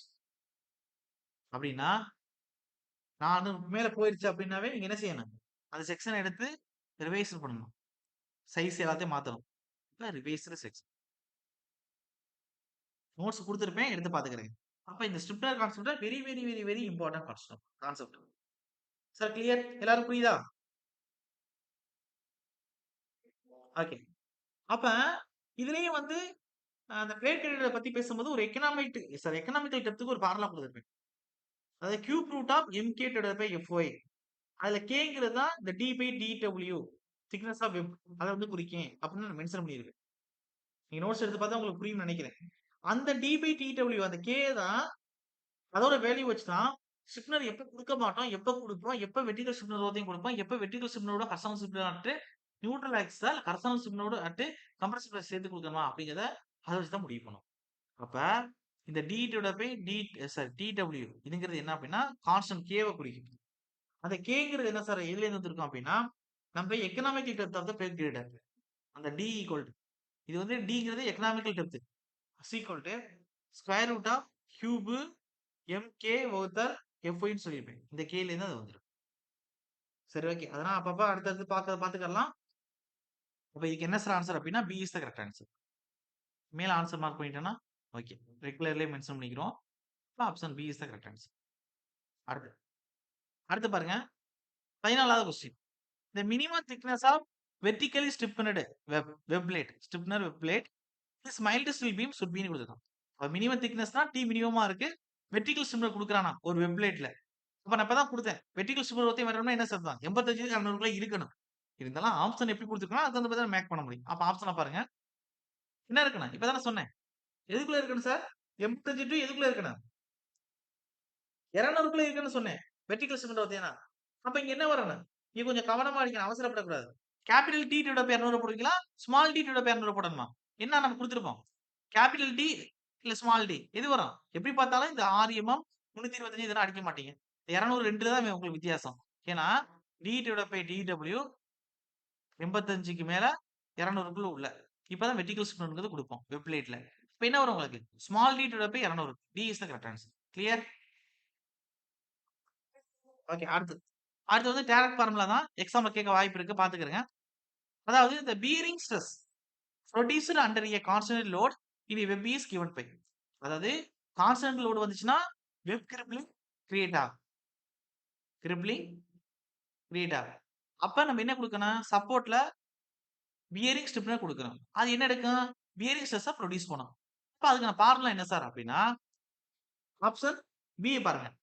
Capital W divided by B plus 2h into √3 into thickness of the web. அப்ப option B is the correct answer. இந்த ஃபார்முலா நல்லா தரவா பாத்துக்கணும். அப்ப டபிள்யூங்கிறது எதை சார் குறிக்கும் அப்படின்னா கீழே கொடுத்துருக்கான் பாருங்க. ஸ்மால் பிங்கிறது எதை குறிக்கும்? Length of the bearing plate. அப்ப ஹச்ங்கிறது depth of the root of the fillet. பிடபிள்யூங்கிறது திக்னஸ் ஆஃப் த வெப்ப குறிக்கும். வெப் பிளேட்டை குறிக்கும். அப்ப இந்த டபிள்யூங்கிறது என்ன சார்னா செல்ஃப் வெயிட்டே குறிக்கும். இந்த டபிள்யூங்கிறதுக்கே உங்களுக்கு ஃபார்முலா 3 கொடுத்துருப்பேன். பாருங்க எக்ஸாம்பிள் கேட்பாங்க. போல்ட் கொடுத்தா எப்படி இருக்கும்? கனெக்ஷன் வந்து போல்ட் கொடுத்தா, ரிவெட் கொடுத்தா, வெல்ட் கொடுத்தா. அப்ப WS equal to small w divided by 200. எப்ப போல்ட் கனெக்ஷன் கொடுத்தான். அதே WS அதான் கேபிட்டல் W தான். WS கொடுக்குறேன். equal to small w divided by 300 கொடுத்திருப்பேன். எப்ப ரிவெட் கனெக்ஷன் கொடுக்கும்போது. அதே W divided by 400. எப்ப போல்ட் ரிவெட் கொடுத்தாச்சு வெல்ட். இப்ப செல்ஃப் பொறுத்து. அதே பிளேட் கேட்டகரிக்குள்ள தான் அந்த டாபிக்ஸ் எல்லாமே வரும். கிளியர்? எல்லாரும் புரியுதா? ஓகே. அப்ப இதுக்கு என்ன சார் ஆன்ஸர் அப்டின்னா, option B is the correct answer. Note பண்ணிக்கிறங்க. கேட்க வாய்ப்பு அட்லீஸ்ட் ஃபார்முலாச்சும் பார்த்துக்கிறோம். ஒண்ணும் பெரிய ஃபார்முலா மேல W இருக்கு. B இன்டு ஹச்சுக்கு பக்கத்துல 2 பெருக்கல்ல இருக்கு. அதுதான் பார்த்துக்கிட்டா போதும். ரூட்டுக்குள்ள இருக்கு 3 தான். 2 இல்ல. குழப்பிறக்கூடாது. மத்தபடி எல்லாமே உங்களுக்கு ஓகே ஆயிரும். ஹச்சுக்கு B பிளஸ் 2 இன்டு ஹச்ன்னு வரும்னா, ரூட்டுக்குள்ள இருக்கிற 3. இந்த விஷயத்த லைட்டா ஸ்கேன் பண்ணிக்கிறங்க மைண்ட்ல. அவ்வளவுதான். இங்க பார்த்தா ஆப்ஷன பார்த்து அடிக்கிற மாரி. Sir clear? எல்லாரும் புரியுதா? ஓகே. அதாவது கொஸ்டின்ஸோட இம்பார்ட்டன்ட்ட பத்தி நான் உங்களுக்கு சொன்னேனே. ஒவ்வொரு கொஸ்டினுமே ரொம்ப இம்பார்ட்டன்ட் சார்ன்னு. அது இந்த ஏஐல தான் அது வந்து ரோல் பண்ணியிருக்கு. மேஜர் ரோல் பண்ணியிருக்கு. எப்படி அப்படின்னா, இப்ப காலையிலருந்து நெறைய பேர் என்ட்ட கால் பண்ணி சொல்லுவாங்கல்ல. ஒவ்வொருத்தர் நம்ம இன்ஸ்டிடியூட், வேற இன்ஸ்டிடியூட் அதிகமா வந்து வெளிலேருந்து கால் பண்ணி, "சார் இந்த மார்க் கிடைக்குமா? கிடைக்க மாட்டா?" அப்படிலாம் பேசிட்டு இருக்கும்போது, அவங்க கம்பேர் பண்ணும்போது, நல்லா கவனிங்க. இப்ப நீங்க நல்லா நோட் பண்ணணும். அதாவது இப்போ வந்து ஒருத்தர் வந்து 201ஓ 2ஓ இது கம்யூனல் ரேங்க் வந்து. அதே கம்யூனிட்டி ரேங்க் வந்து ஓவரால் ரேங்க் வந்து 201 அவரோட கம்யூனிட்டி ரேங்க் வந்து எவ்வளவு அப்படின்னா 74. இவர் போட்டிருக்கக்கூடிய கொஸ்டின் என்ன அப்படின்னா, அதாவது 216 கொஸ்டின் நினைக்கிறேன். ஓகேயா? 216 கொஸ்டின். ஜெனரல் ஸ்டடீஸ், டெக்னிக்கல் 2யும் சேர்த்து. அதே இவரோட இவ இவ அவங்க 2 பேரும் சேர்ந்து தான் கான்ஃபரன்ஸ் போட்டு பேசினாங்க. அவங்க ஃப்ரெண்ட் வந்து எவ்வளவு போட்டிருக்காரு அப்படின்னா, இவரோட ஒரு 4 டூ 5 கொஸ்டின் நினைக்கிறேன். கூட போட்டிருக்காரு. அப்ப எவ்வளவு வரும்? 220 டூ 221 வச்சுக்கிறங்கவேன். 221 கொஸ்டின். ஒரு 4 டூ 5 கொஸ்டின் தான். அவரோட கம்யூனிட்டி ரேங்க் என்ன அப்படின்னா, 37 டூ 41 இது 2ல ஏதோ ஒண்ணு சொன்னாங்க. அப்ப 2க்கும் வித்தியாசம் புரியுதா? எத்தன ரேங்க் வித்தியாசம்னு ஒரு 4 கொஸ்டினுக்குள்ள. கிளியர்? எல்லாருக்கும் புரியுதா? அப்ப இவருக்கு டவுட்ல இருக்கு. இவருக்கு கன்ஃபார்ம்ல இருக்கு போஸ்டிங். கிளியர்? பாத்துக்கிறங்க. எந்த அளவுக்கு வந்து உங்களுக்கு இங்க மாறுதுன்னு பாத்துக்கங்க. அப்ப ஜஸ்ட் 220 கொஸ்டின் ஏஐல போட்டவங்களுக்கு தான் போஸ்டிங் கிடைக்குது. அப்ப அவங்கலாம் என்ன ஜெனரல் ஸ்டடீஸ்ல ஆவரேஜா 70 கொஸ்டின் போட்டிருந்தாங்க. இப்ப இதுல எவ்வளவு போட்டிருப்பாங்க? ஜஸ்ட் ஒரு 150 தான் போட்டிருப்பாங்க. அப்ப வெறும் 150 கொஸ்டின் 200 இருக்கு. அப்ப 150 70 கூட்டினா தான் 220 வந்துருச்சு. Posting confirm. கிளியர்? எல்லாருக்கும் புரியுதா? அப்ப பாத்துக்கிறங்க. அப்ப எந்த அளவுக்கு இருக்குன்னு. ஜேடியூக்கு கட் ஆஃப் கொஞ்சம் கூட வரும். ஏன்னா அது ரொம்ப ஈஸியா கேட்பான். ஏஐக்கு இந்த அளவுக்கு தான் கட் ஆஃப் இருக்கு. அப்ப நீங்க முடிவு பண்ணிக்கிறணும். ஒவ்வொரு கொஸ்டினோட வேல்யூ பாருங்கவேன். இவர் வந்து சொல்றாரு. சார் நாங்க 2 பேரும் ஒண்ணா தான் உட்கார்ந்தெல்லாம் படிச்சோம். அப்ப 4 கொஸ்டின்ல இவ்வளவு இதா இருக்குண்ணா. இதே மாரி நெறைய பேரு, நெறைய கதை இருக்கு. நான் ஜஸ்ட் ஒரு சாம்பிளுக்கு ஒரு கதை சொன்னேன். நான் அப்பயிலேருந்து சொல்லிட்டு இருக்கேன். ஒவ்வொரு கொஸ்டினுமே இம்பார்ட்டன்ட் சார், இம்பார்ட்டன்ட் சார். அந்த பின்னாடி இருக்கக்கூடிய ஒழுங்கா படிக்காம, அறவே சும்மா வந்து ஒரு 2 சப்ஜெக்ட்ட பார்த்துட்டு எக்ஸாம் போய் எழுதிட்டு வர அவங்கலாம் இங்க போட்டியே இல்ல.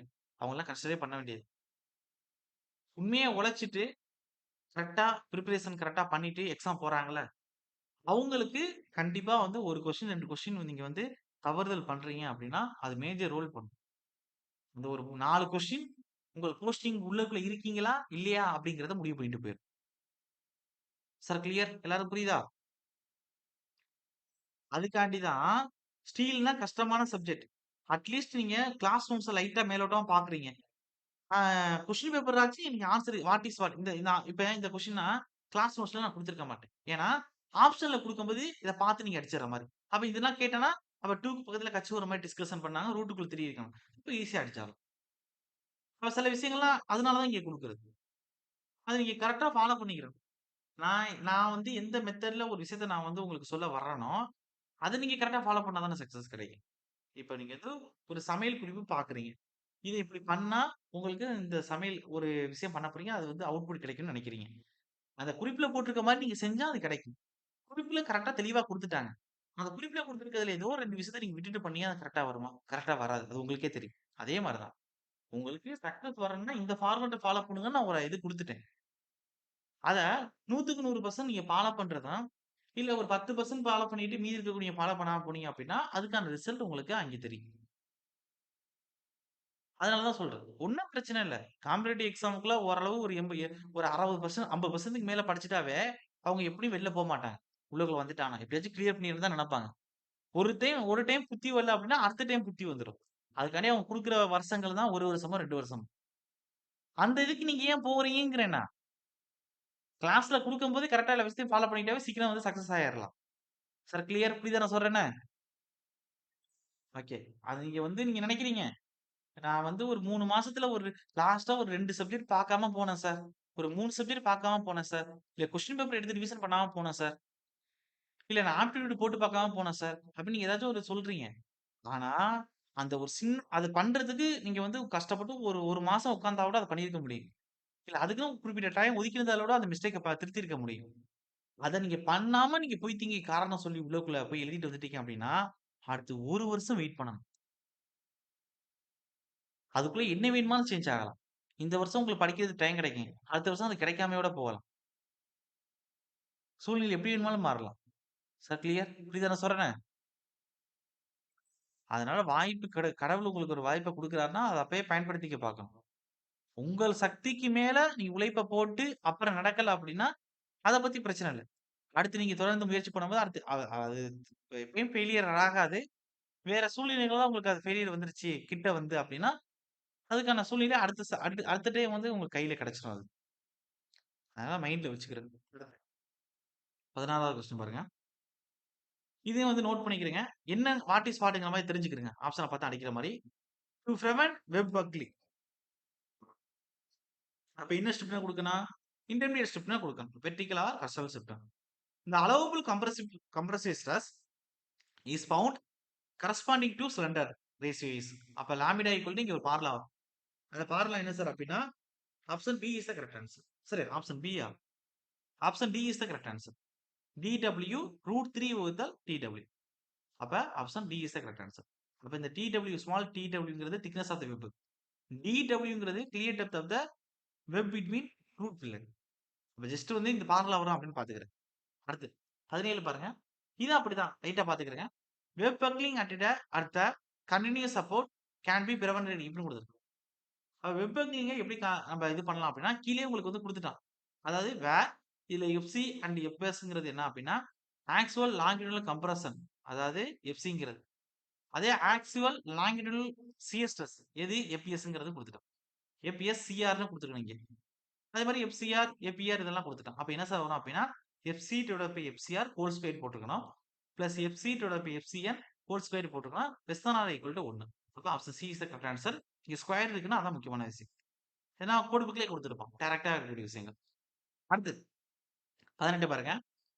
த allowable shear stress in stiffened web of mild steel beam decreases வித்ன்னு குடுத்திருக்கான். அப்ப என்ன குடுத்திருக்கான்? அதாவது அலோவபிள் சியர் ஸ்ட்ரெஸ். இவன் ஸ்டிப்னர தான் அப்படி ஸ்டிப்னர்ன்னு குடுத்திருக்கான். ஸ்டிப்னர தான். Stiffener web of mild steel beam decreases வித்ன்னு குடுத்திருக்கான். அப்ப சியர் ஸ்ட்ரெஸ்ஸ நம்ம வந்து பெண்டிங் ஸ்ட்ரெஸ் வருது, இல்ல சியர் ஸ்ட்ரெஸ் வருது. சியர் ஸ்ட்ரெஸ்ங்கிறது வெப். பெண்டிங் ஸ்ட்ரெஸ்ங்கிறது பிளாஞ்சிங். ஒரு மைல்டு ஸ்டில் பீம் குடுக்குறோம் அப்படின்னா, அப்ப சியர் ஸ்ட்ரெஸ்ங்கிறது ரெடியூஸ் ஆகுது. ஐ மீன் டிக்ரீஸ் ஆகுது. அப்படின்னா நம்ம என்ன செய்யணும்? அப்படிதான் கேட்டிருக்கேன். அப்ப என்ன செய்யணும்னா, ஸ்ட்ரிப்ல குடுக்கக்கூடிய ஸ்பேசிங்க அகலப்படுத்தணும். அது என்ன சொன்னா ஸ்பேசிங் எப்படி சொல்றது? அகலம்னா இன்கிரீஸ் பண்ணணும். அப்படி இன்கிரீஸ் பண்ணோம் அப்படின்னா, உள்ள இருக்கக்கூடிய அளவுக்குள்ள சியர் ஸ்ட்ரெஸ்ஸ நம்மளால கம்மி பண்ண முடியும். இப்ப increase the spacing of the stiffener. அப்ப option B is the correct answer. Clear புரியுதா எல்லாருக்கும்? ஓகே அடுத்து anchor bolt are provided in column bases to. அது ஸ்லாப் பேஸா இருக்கட்டும், கெசரட் பேஸா இருக்கட்டும். அந்த காலம் பேஸ்ல ஆங்கர் போல்ட் குடுக்குறோம். நெறைய பேர் வந்து கிளீட்டாங்கல் நம்ம எழுதியிருக்கோம். அதுவும் one of the anchor bolt மாரி தான்.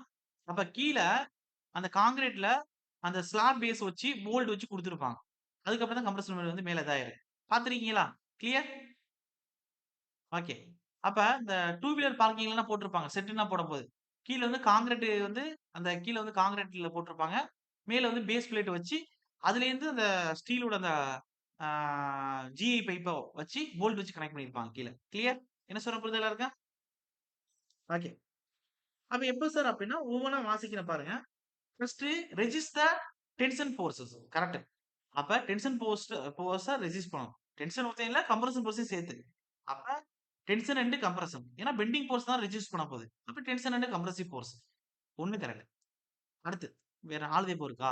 ஓகே ஆளுதைப்பு இருக்கு. இல்ல, இல்ல. 1, 2, 2, 3 அப்படி கேட்டிருக்கான். அப்ப 1, 2, 3 அப்ப எல்லாத்தையும் தான் வாசிக்கணும். அடுத்து fix column in place during erection. Correct. அப்போ கம்பிய நம்ம உள்ளுக்குள்ள பதிச்சு, அத தான் என்ன செய்றோம்? போல்ட் வச்சு கனெக்ட் பண்றோம். அதுக்கு அந்த ஆங்கர் போல்ட் யூஸ் ஆகுது. 2ம் கரெக்ட் தான். ஓகே. அதுக்கடுத்து சர்வஸ் reinforcement in concrete. In pedestal below the base plate. Reinforcement கான்கிரீட்ல நம்ம ரெயின்போர்ஸ்மென்ட்ட அப்படியே அடிச்சு கான்கிரீட்ட கொட்டி ஃபுல்லா வச்சுருவோம். அங்கே போல்ட்னா குடுக்க மாட்டான். ஒன்லி ஸ்ட்ரக்சரல் ஸ்டீல் வந்து போல்ட்ங்கிற விஷயம் வரும். அப்ப இது கண்டிப்பா வராது. இந்த விஷயம் இப்படி ஒண்ணு நடக்கும் தான். ஆனா, ஆங்கிள் போல்ட் வச்சு இங்க குடுக்க மாட்டோம். அப்படியே காலத்தோட கம்பிய வச்சு கீழ அந்த இதோட அந்த கீழ இருக்கக்கூடிய அந்த கான்கிரீட் கட்டையோட எக்ஸ்டெண்ட் பண்ணி, அப்படியே கான்கிரீட்ட போட்டு என்ன செஞ்சுருவோம்? அப்படியே எழுப்பிருவோம். Sir clear?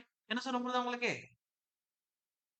ஓகே. ஸ்ட்ரக்சரல் ஸ்டீல்ல தான் அந்த ஜிஐ பைப்ப வச்சு நம்ம என்ன செய்வோம்? பிளேட் மேல கீழ வந்து அந்த பேஸ் பிளேட் வச்சு போல்ட் தான் குடுப்போம். எதுல? அந்த கான்கிரீட்டோட சேர்த்து குடுப்போம். கிளியர்? சார் சொல்றது புரியுதா எல்லாருக்கும்? அப்ப என்ன வரும்? 1 கரெக்ட், 2 கரெக்ட். இப்ப அது எங்க இருக்குன்னு பாருங்க. அப்ப ஏ இஸ் கரெக்ட் ஆன்சர். சார் புரியுதா எல்லாருக்கும்? ஓகே. ஓகே. கவனிக்கிறீங்க தானே? Okay. Okay. Consider a bolted gusset base. அப்ப ஒரு கெசட் பேஸ்ல இருக்கக்கூடிய போல்ட்ட பத்தி தான். டில்ட் ஆங்கிள் குடுத்திருப்போம். அத பத்தி தான் பேசணும். ஓகே. டவுட் இருந்தா கேட்கலாம். Okay. Ah consider a bolted gusset பிளேட்ன்னு குடுத்திருக்கு.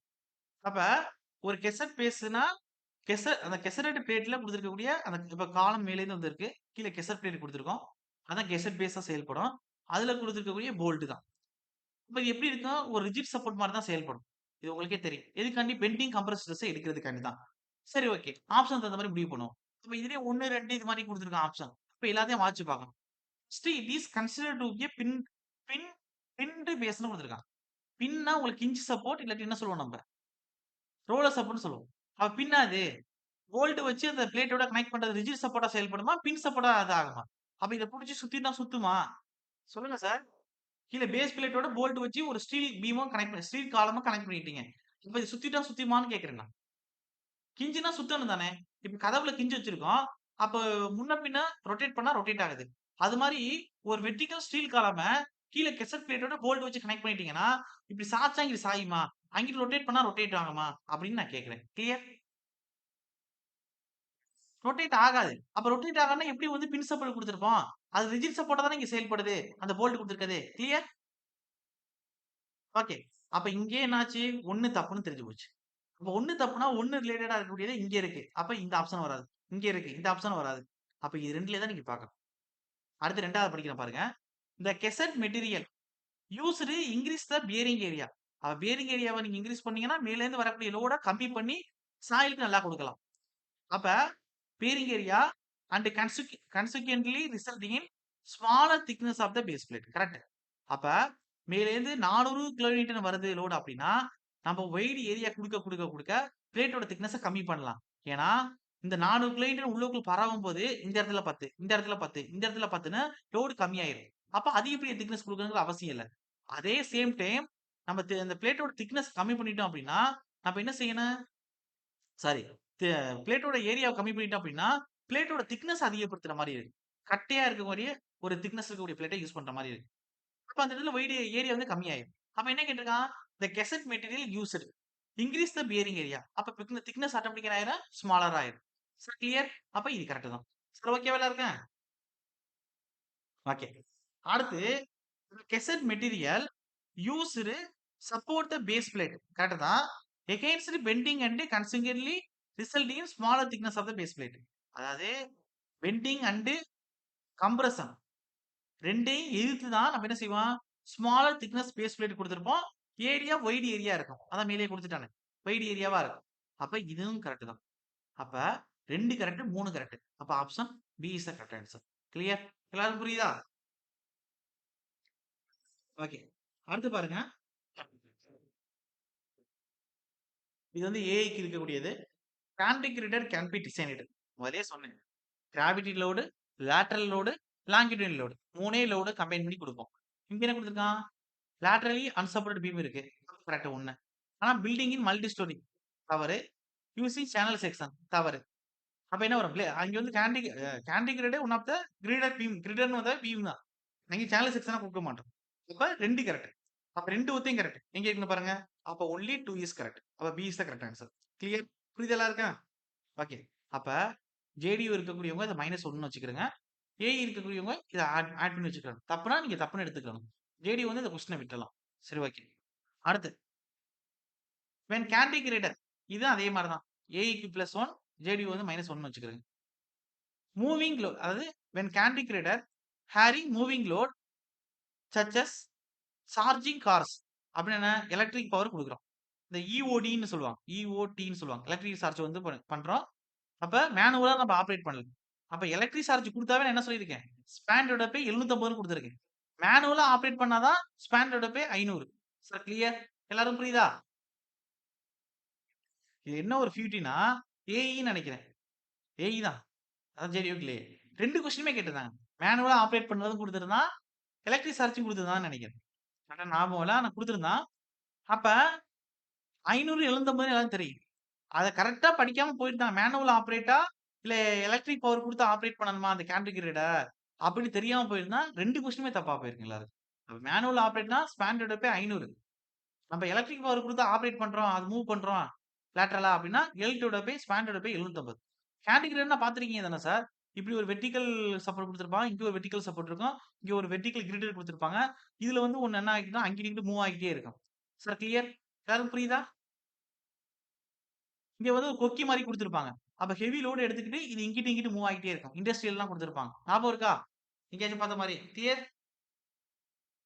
இந்த கார் மேனுஃபேக்சர் பண்ணக்கூடிய ஃபேக்டரிலலாம் இருக்கும். நெறைய சிவில் செக்ஷனல் லேப்லயுமே நீங்க பார்த்துறலாம்.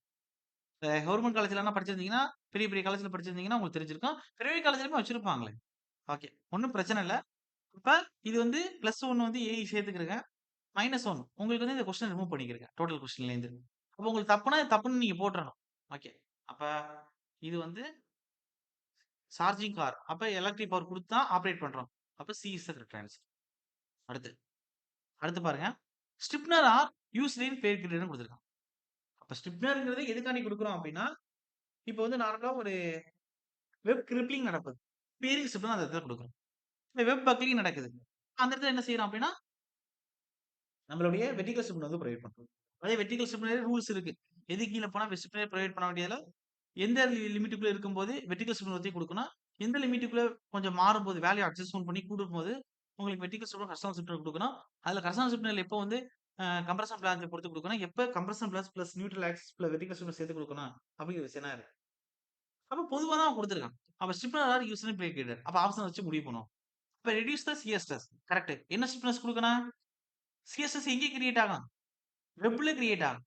அப்ப என்ன ஸ்டிப்னர் குடுக்கணும்? பியரிங் ஸ்டிப்னர் குடுக்கணும். அப்ப என்ன லோடு வரும்? கான்ஸ்டன்ட் லோடுனால வரக்கூடிய வெப் கிரிப்ளிங்க எடுக்கிறதுக்காண்டி. வெப் கிரிப்ளிங் எதனால நடக்குது? Constant load. கான்ஸ்டன்ட் லோடு எத கிரியேட் பண்ணுது? வெப்ல சிஎஸ்எஸ். அப்ப அத ரெடியூஸ் பண்றதுக்காண்டி பியரிங் ஸ்டிப்னர் குடுக்குறோம். அப்ப இது கரெக்ட் தான். அடுத்து இது பொதுவா தான் குடுத்திருக்கான். அடுத்து to take the bearing stress. அதேதான். இது 2 ஒண்ணுக்கு ஒண்ணு லிங்க் உள்ளது தான். ஓகே. அது to avoid buckling of web plate. Web plate வந்து பக்லிங் நடக்கிறத சரி பக்லிங்னு குடுத்திருக்குன்னா, நடக்கிறத என்ன செய்றோம் அப்டின்னா தடுக்கிறோம். இப்ப அங்க என்ன குடுத்திருப்போம்? வெர்டிகல் ஸ்டிப்னர், இன்டர்மீடியேட் ஸ்டிப்னர் வந்து புரொவைட் பண்ணியிருப்போம். அப்ப இதுவும் கரெக்ட் தான். அப்ப D is the correct answer. Clear? எல்லாரும் புரியுதா?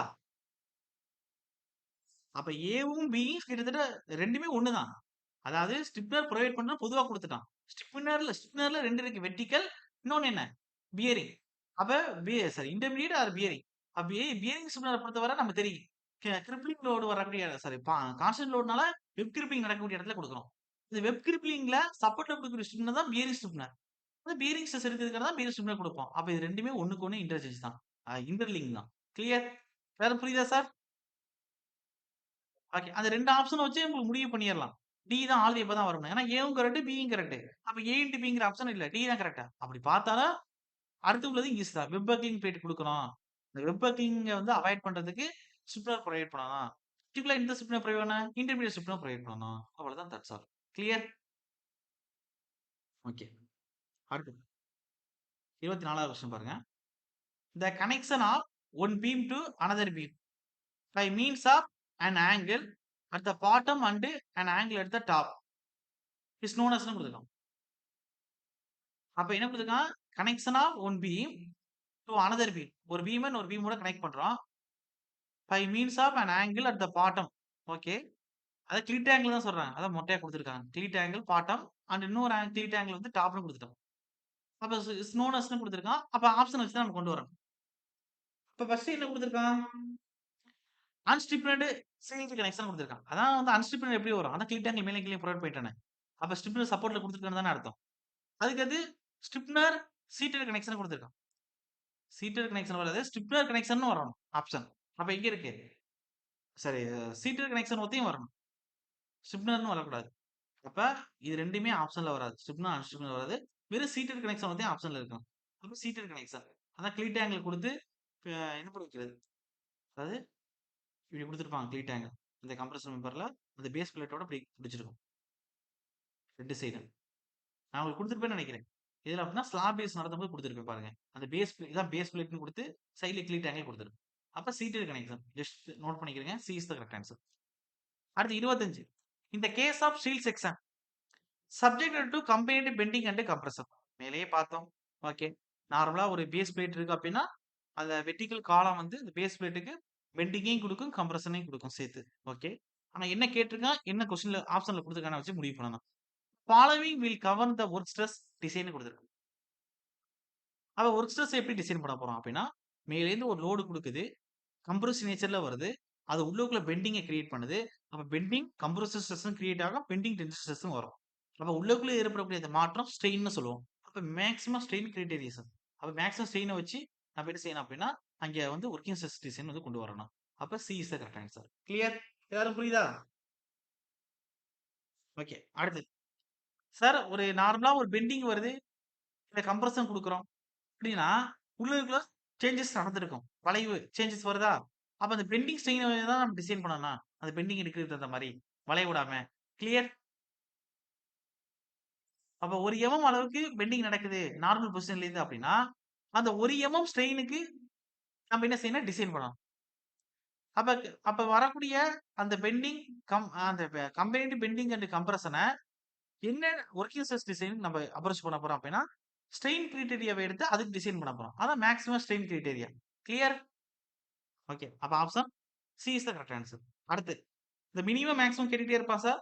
வெர்டிகல் ஸ்ட்ரிப்னர் பிளேட் கிரேட்னு குடுத்துட்டு, மினிமம் ஸ்பேசிங்னா 0.33 டி. அதே மேக்ஸிமம் ஸ்பேசிங்னா 1.5 இன்டு டி. அது கீழ வரும். டிங்கிறது என்னன்னா, distance between the flange angle. அப்ப மினிமம் ஸ்பேசிங் குடுத்துட்டான். எதுல? ஒரு vertical stiffener in a plate கிரேட்ல. அப்ப 0.33 இன்டு டிங்கிற அளவு குடுப்போம். ஏ இஸ் த கரெக்ட் ஆன்சர். அடுத்து மேக்ஸிமம் வரும்போது குடுக்குறேன். அடுத்தே வர்றது போலயே. அடுத்தே வந்துருச்சு பாருங்க. அதே இந்த maximum spacing of vertical stiffener in a plate girder is limited to. அப்ப 1.5 இன்டு டிங்கிற அளவுக்கு இருக்கும். அப்ப C is the correct answer. Clear? எல்லாரும் புரியுதா? ஓகே. அடுத்து 28வது கொஸ்டின் பாருங்க. அதாவது maximum shear force in gantry girder. A வந்து பாத்துக்கங்க. Carrying and overhead travelling crane occurs வென்னு குடுத்திருக்கு. அப்ப என்ன வரும் உங்களுக்கு? Maximum shear force in gantry girder குடுத்துட்டு carrying and overhead travelling crane குடுத்துட்டாங்க. இப்ப மேல வந்து ஒருத்தர் வச்சு மேனுவலா ஆப்பரேட் பண்றதுக்கு ஒருத்தர் உட்கார்ந்திருப்பாரு. அந்த கேபின்னு சொல்லுவோம். அதுக்குள்ள உட்கார்ந்துட்டு தான் அங்க வந்து இந்த ஜேசிபி வந்து இயக்குறாங்கல்ல. அது மாரி உள்ளுக்குள்ள ஆப்பரேட் வச்சுக்கிட்டு அங்கிட்டு, இங்கிட்டு மூவ் பண்ணிட்டே இருப்பாரு. இது இங்கிட்டு மூவ் ஆகுறது, இங்கிட்டு மூவ் ஆகுறது, மூவ் ஆயிட்டே இருக்கு. அப்ப அ டிராவலிங் கிரேன் அக்கர்ஸ் வென் குடுத்துட்டு என்னென்ன குடுத்துருக்காங்கன்னு ஆப்ஷன பார்க்கணும். அப்ப அதிகபட்ச சியர் ஃபோர்ஸ் வரும்போது, அந்த ஹேண்ட் கிரேட்ல ஒரு வெயிட்ட தூக்கிட்டு போகுது அப்டின்னா, இப்ப நம்ம எப்போ என்னென்ன கன்சிடர் பண்ணணும்? Okay. First one of the wheel load is சப்போர்ட்ன்னு குடுத்துருக்காங்க. ஓகே. அப்ப வீல் லோட் கன்சிடர் பண்ணுவோம். கரெக்ட் தான். அந்த கேண்டி கிரேடர் வந்து வீல் ப்ரொவைட் பண்ணியிருப்பாங்க. அதுதான் லேட்டரலா left side, right side move ஆகிட்டே இருக்கும். இப்போ one of the wheel load is support. சப்போர்ட்ல வந்து வீல் லோடு வந்து போகுது. இப்ப இங்கிட்ட ஒரு சப்போர்ட் குடுத்துருக்கோம், இங்க ஒரு சப்போர்ட் குடுத்துருக்கோம், இங்க கிரிடர் பீம் குடுத்துருக்கோம். இங்க தான் அது வந்து இப்படி குடுத்துருக்கோம். இங்க தான் ஏத்துது. இங்க ஒருத்தர் இருந்து ஆப்பரேட் பண்ணிட்டு இருக்காரு. இது அங்கிட்டும், இங்கிட்டும் மேனுவலா. இல்ல உள்ளுக்குள்ளயே உட்கார்ந்து இங்கேயும் கேபின் சில இடத்துல குடுத்துருப்பான். ஆப்பரேட் இங்க தனியாவே குடுத்துருக்கான்னு வச்சுக்கிறோம். அப்ப இங்கிட்டு, இங்கிட்டு மூவ் ஆகும். மூவ் ஆகும்போது இப்ப இந்த இடத்துல இது நிக்குது. ஒரு ஹெவி லோட தூக்கிக்கிட்டு அப்படின்னா, இது இந்த சப்போர்ட்க்கு எவ்வளவு லோட குடுக்குது? இங்க சப்போர்ட்க்கு எவ்வளவு லோடு குடுக்குது? அப்போ one of the wheel load is at support. Maximum shear force வருதுன்னா, எவ்வளவு லோடு வருதோ அதுக்கு தான் சியர் ஃபோர்ஸ் உள்ளுக்குள்ள வரப்போகுது. சியர் ஃபோர்ஸ்னாவே வர்ற வெர்டிகல் லோடுக்கு உள்ளுக்கு கிரியேட் ஆகக்கூடிய இன்னர் ரியாக்ஷன் தான். அந்த வெட்டு விசைய பத்தி பேசுறது தான். அதான் எஸ்எம்பிபிஎம்ல ஸ்ட்ரென்த்தாமெட்ரில நடத்திருப்பேன். அப்ப ஏ கரெக்ட். இதனால கீழ எய்தர் ஏ ஆர் சின்னு ஒரு ஆப்ஷன் இருக்கு. அதனால எல்லா வாசிச்சு பார்ப்போம் மத்ததையும். அடுத்து குடுத்திருக்கான். The centre of the span coincide with centre of gravity of wheel load. எப்பயுமே கோயின்சைட் ஆகாது. லோடு ஏத்திட்டாவே உங்களுக்கு அன்பேலன்ஸ்டா தான் இருக்கும். அப்ப இது கண்டிப்பா வராது. One of the wheel load is at mid span and the other wheel on adjacent span சொல்றோம். அப்ப இதுவும் வராது. அப்ப உங்களுக்கு ஜஸ்ட் ஏ தான் கரெக்ட். அப்ப ஏ is the correct answer. Note பண்ணிக்கிறேங்க. Option A is the correct answer. A note பண்ணிக்கிறேன். ஆனா இதெல்லாம் கேட்க போறதில்ல. நான் சொன்ன மாரி வெர்டிகல் ட்ரிப்ளெக்ஸன் மேனுவல் ஆப்பரேட் பண்ணும்போது, எலக்ட்ரிக் பவர் குடுக்கும்போது அதுவா கேட்கலாம். கேட்டகரில வரக்கூடிய லோட் சிஸ்டம் என்ன? Lateral load, longitudinal load, gravity load அது. இது 2 விஷயம் தான் கேட்க முடியுமே தவிர, மத்த எதுவுமே கேட்க வாய்ப்புகள் இல்ல. இருந்தாலும் லைட்டா பார்த்துக்கங்க. ஒருவேள ஆப்ஷன் குடுத்தோம்னா அடிக்கணும்ல இங்க. அதே மாரி லைட்டா வச்சு பார்த்துக்கிடுங்க. அடுத்து 29வது question. Intermediate vertical stiffener are provided in plate girder 2 அப்படின்னு குடுத்துருக்காங்க. அதாவது 200 இருக்கு அப்படின்னா இன்டர்மீடியேட் வெர்டிகல் ஸ்ட்ரிப்னர் ப்ரொவைட் பண்ணணும். பிளேட் கிரேடர்ல வந்து குடுக்குறோம் அப்படின்னு குடுத்துட்டு, என்ன மாரி ஆப்ஷன் குடுக்கணும் அது மாரி எடுப்போம். ஃபர்ஸ்ட் என்ன டிரான்ஸ்பர் கான்ஸ்டன்ட் லோடுன்னு குடுத்துருக்கோம். தவறு. கான்ஸ்டன்ட் லோடு குடுத்தா நம்ம என்ன குடுப்போம்? பேரியர் ஸ்ட்ரிப்னர் குடுப்போம். வெப் கிரிப்ளிங் வரும். வெர்டிகல் ஸ்ட்ரிப்னர் வந்து வெப் பக்கிங் நடக்கக்கூடிய இடத்துல தான் குடுப்போம். அடுத்து 2வது பாருங்க. Prevent excessive deflection. அதாவது வெப் பக்லிங்க பத்தி தான் பேசணும். இங்க வந்து ஸ்ட்ரிப்னர்னு வந்துட்டாவே வெப் கிரிப்ளிங் வருதா, வெப் பக்லிங் வருதா? அது 2 தான். எக்ஸஸ் டிப்ளெக்ஷன பத்தி தான் பேச மாட்டோம். அது டிப்ளெக்ஷன் வெப் பக்லிங்க பத்தி தான் பேசியிருக்கணும். அப்ப இதுவும் வராது, இதுவும் வராது. எலிமினேட் வெப் பக்லிங் அவ்வளவுதான் முடிஞ்சு போச்சு. அப்ப வெப் பக்லிங்க எலிமினேட் பண்றதுக்கான தான் இன்டர்மீடியேட் வெர்டிகல் ஸ்ட்ரிப்னர் வந்து குடுக்குறோம். C is the correct answer. Clear? Sir புரியுதா? ஓகே. அடுத்து அடுத்து பாருங்க. 30. The length of an outstanding leg of a vertical stiffener for mild steel section. A term of its thickness LES அப்படின்னு குடுத்துருக்கான். ஒண்ணும் பிரச்சனை இல்ல. thickness T ன்னு குடுத்துருக்கான் இந்த இடத்துல. ஓகே. அப்ப length அவுட்ஸ்டாண்டிங் leg எப்படி இருக்கும்? ஒரு வெர்டிகல் ஸ்டிப்னர் குடுக்கும்போது மைல்ட் ஸ்டீல் செக்ஷன்ல அப்படின்னா, ஜஸ்ட் இத வந்து லைட்டா பாத்துக்கிறங்க. 16 இன்டு திக்னஸ் ஆஃப் த அந்த மைல்டு ஸ்டீல் பிளேட் அளவுக்கு இருக்கும். அப்ப என்ன வரும் அப்படின்னா 16 into D. Option C is the correct answer. லைட்டா பாத்துக்கிறேன். அடுத்து அடுத்து இது வந்து ஒரு டைம் எக்ஸாம்ல கேட்டிருக்கான். நான் உங்களுக்கு நோட்ஸ்ல எழுதி கொடுத்திருப்பேன். மேலே கியூப் வரணும், இங்கேயும் கியூப் வரணும், கீழ சி இருக்கணும். இல்ல கீழ சி ஸ்கொயர் குடுத்துட்டான்னா, மேல டி கியூப், டி ஸ்கொயர் அப்படின்னு வரணும்.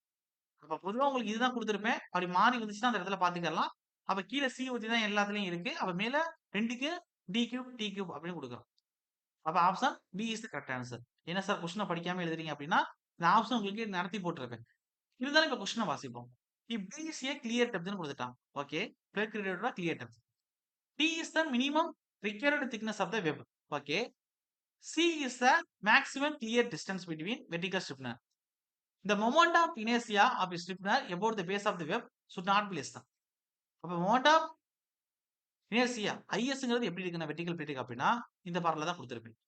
அப்ப option B is the correct answer. Clear? எல்லாரும் புரியுதா? எடுத்து பாருங்க. கரெக்ட்டா இந்த பார்ல தான் இருக்கு. Very very very very important. அதுக்கு அடுத்து அதுக்கு அடுத்து எழுதிக்கிறேங்க.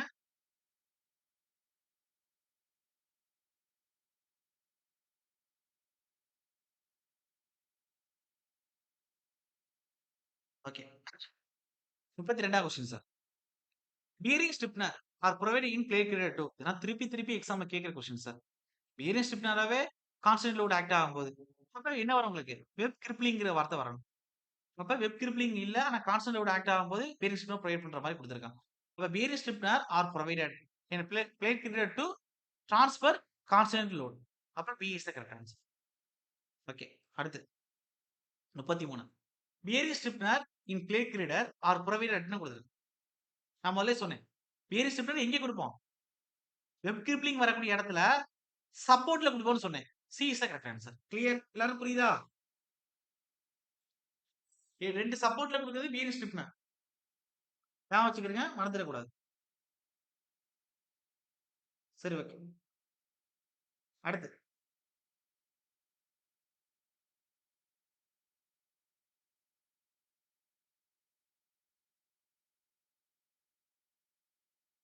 33 சொல்லிட்டேனா? அடுத்து 34 பாருங்க. Bearing stiffener R designed as அப்படின்னு குடுத்துருக்காங்க. பியரிங் ஸ்டிப்னர் வந்து எப்படி டிசைன் பண்றோம் அப்படின்னா, அதாவது ஒரு காலம் டிசைன் பண்ற மாரி தான். அப்ப ஏ இஸ் த கரெக்ட் ஆன்சர். நான் டைரக்ட் கொஸ்டின் நீட்டா பாத்துக்கிறேன்.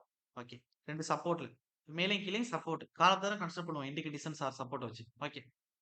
அந்த ratio of the effective length to its actual length of the bearing stiffener is என்ன அப்படின்னு கேட்டிருக்கோம். ஜஸ்ட் நோட் பண்ணிக்கிறேங்க. ஆக்சுவல் லென்த் வந்து 0.7 இன்டு இல்ல அளவுக்கு இருக்கும். அப்ப D is the correct answer. 0.7. அடுத்து பாருங்க. Consider the following statement. A grillage grillage base is checked பார்னு கொடுத்துருக்கு.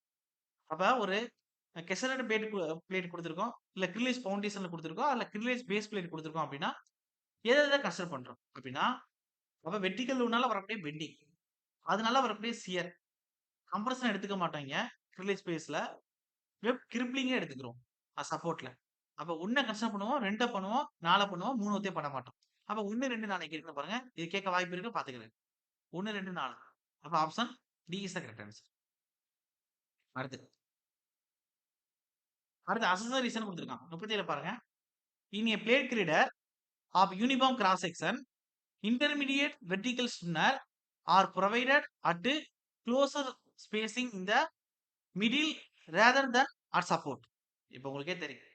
அதாவது சப்போர்ட்ட விட ரேதர் தான்னா மிடில்ல குடுப்போம் அப்படின்னு குடுத்திருக்கான். Closer spacing. அப்படின்னா இல்ல. சப்போர்ட்ல தான் நமக்கு அதிகம் குடுத்துட்டு நடுவுல தான் அதிக ஸ்பேசிங் மேக்ஸிமம் ஸ்பேசிங் குடுப்போம். அப்ப கண்டிப்பா இது தப்பு. Intermediate vertical spinner R provided to prevent the web from buckling. இங்கேயே முடிஞ்சிருச்சு.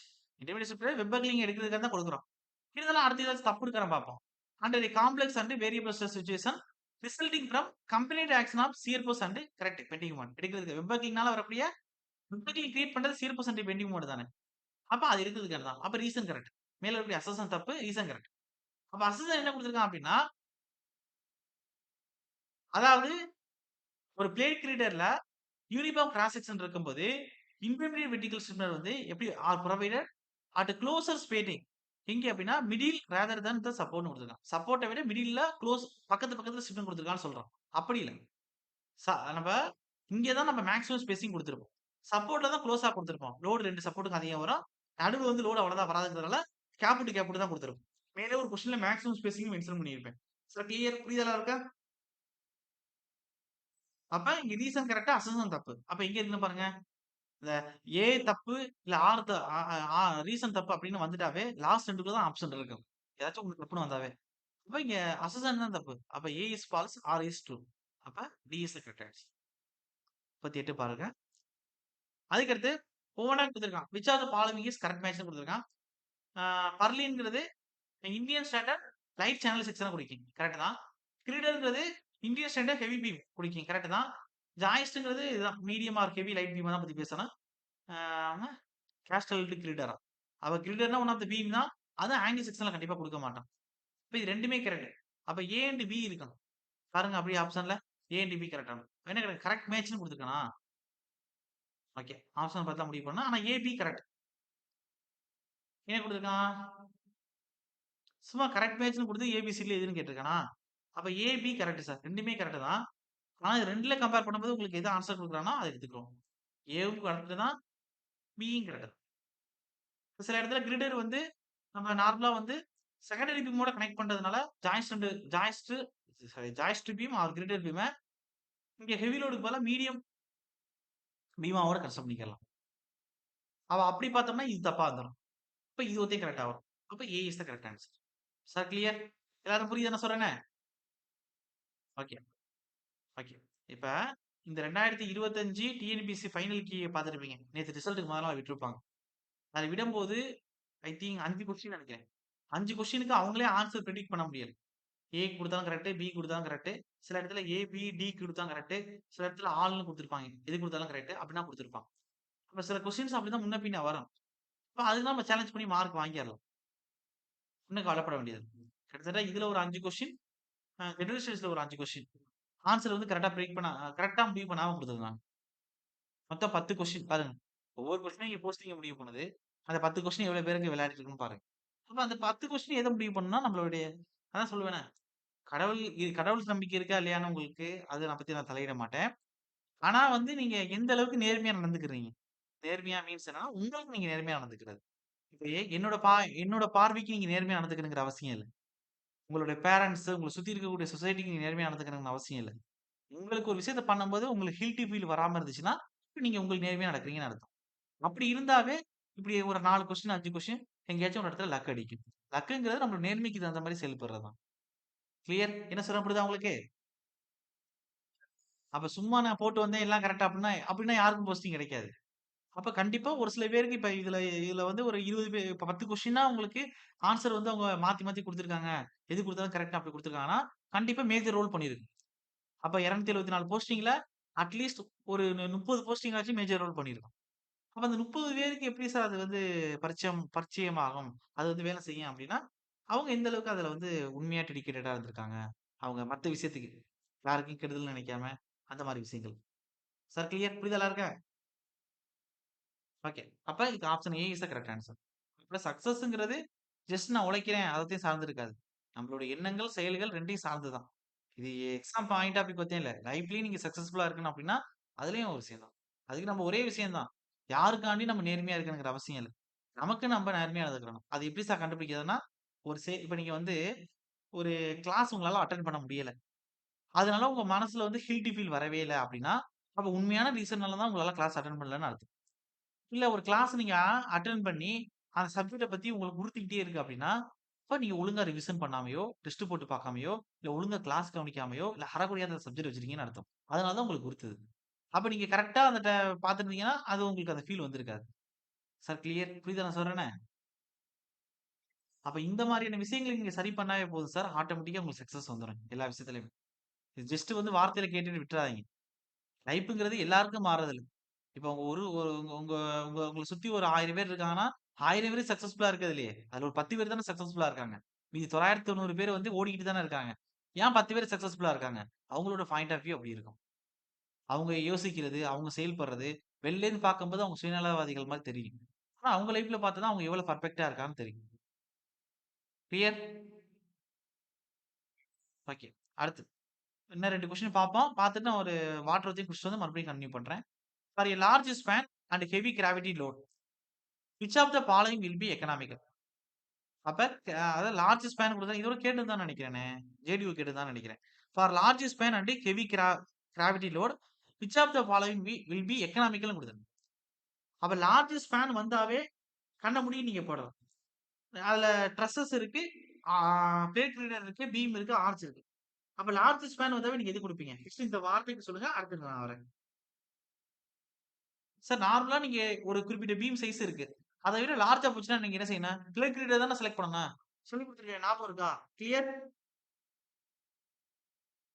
சார் நான் உங்களுக்கு அப்படி இல்ல அப்படின்னா, ஸ்பான் 6 மீட்டருக்குள்ள இருந்துச்சுன்னா, உங்களுக்கு என்ன சொல்லியிருப்பேன்? 6 மீட்டர் லெஸ் தான் 6 மீட்டரா இருக்கு. ஜாய்ஸ்டிக் வியூ வந்து யூஸ் பண்ணணும். அதே வந்து உங்களுக்கு அந்த ஸ்பான் வந்து 6 மீட்டர் டூ 10 மீட்டருக்குள்ள இருக்கு. அப்ப வந்து என்ன செய்யணும் அப்படின்னா, பில்ட் பீம் வந்து யூஸ் பண்ணணும்.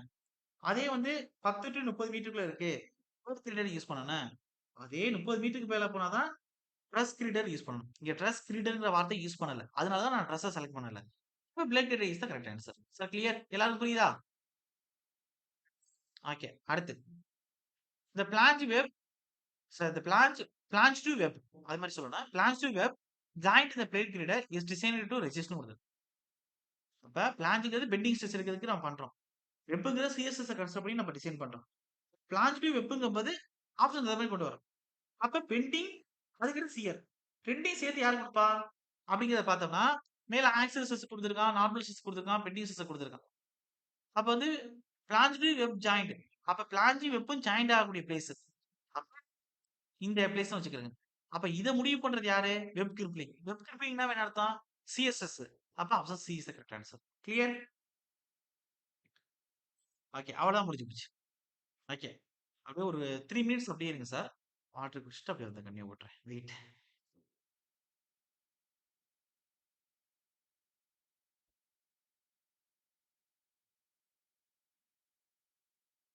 Okay sir.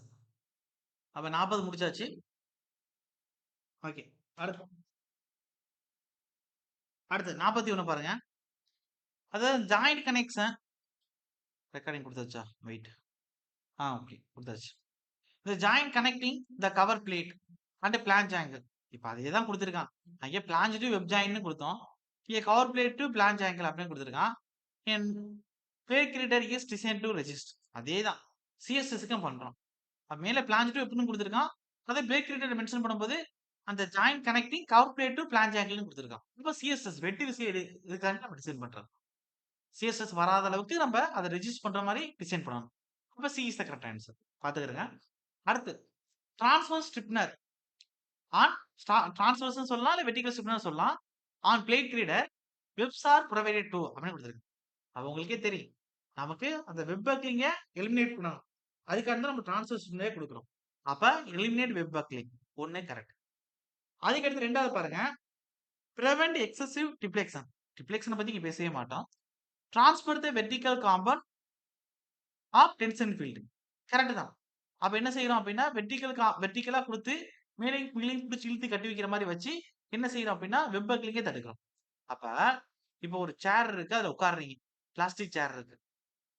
அதுல இப்டி குடுத்துருப்பாங்க. ஸ்டிஃப்னர் ப்ரொவைட் பண்ணியிருப்பாங்க. நீங்க உட்கார்ற இடத்துல சின்ன சின்ன கேப் விட்டு. பார்த்திருக்கீங்களா சார்? கிளியர்? ஓகே. சில இடத்துலலாம் பார்த்துட்டீங்களா? இப்டி நெட்டுக்கு நெட்டு குடுத்துருப்பாங்க. இல்லாட்டியா அது அது அது குடுத்துருப்பாங்க. அது வந்து வலைப்பின்னல் மாரி குடுத்துருப்பாங்க. டிசைன்க்காண்டி. பூ இது மாரி குடுத்துருப்பாங்க. இப்ப நான் என்ன சொல்றேன் புரியுதா உங்களுக்கு?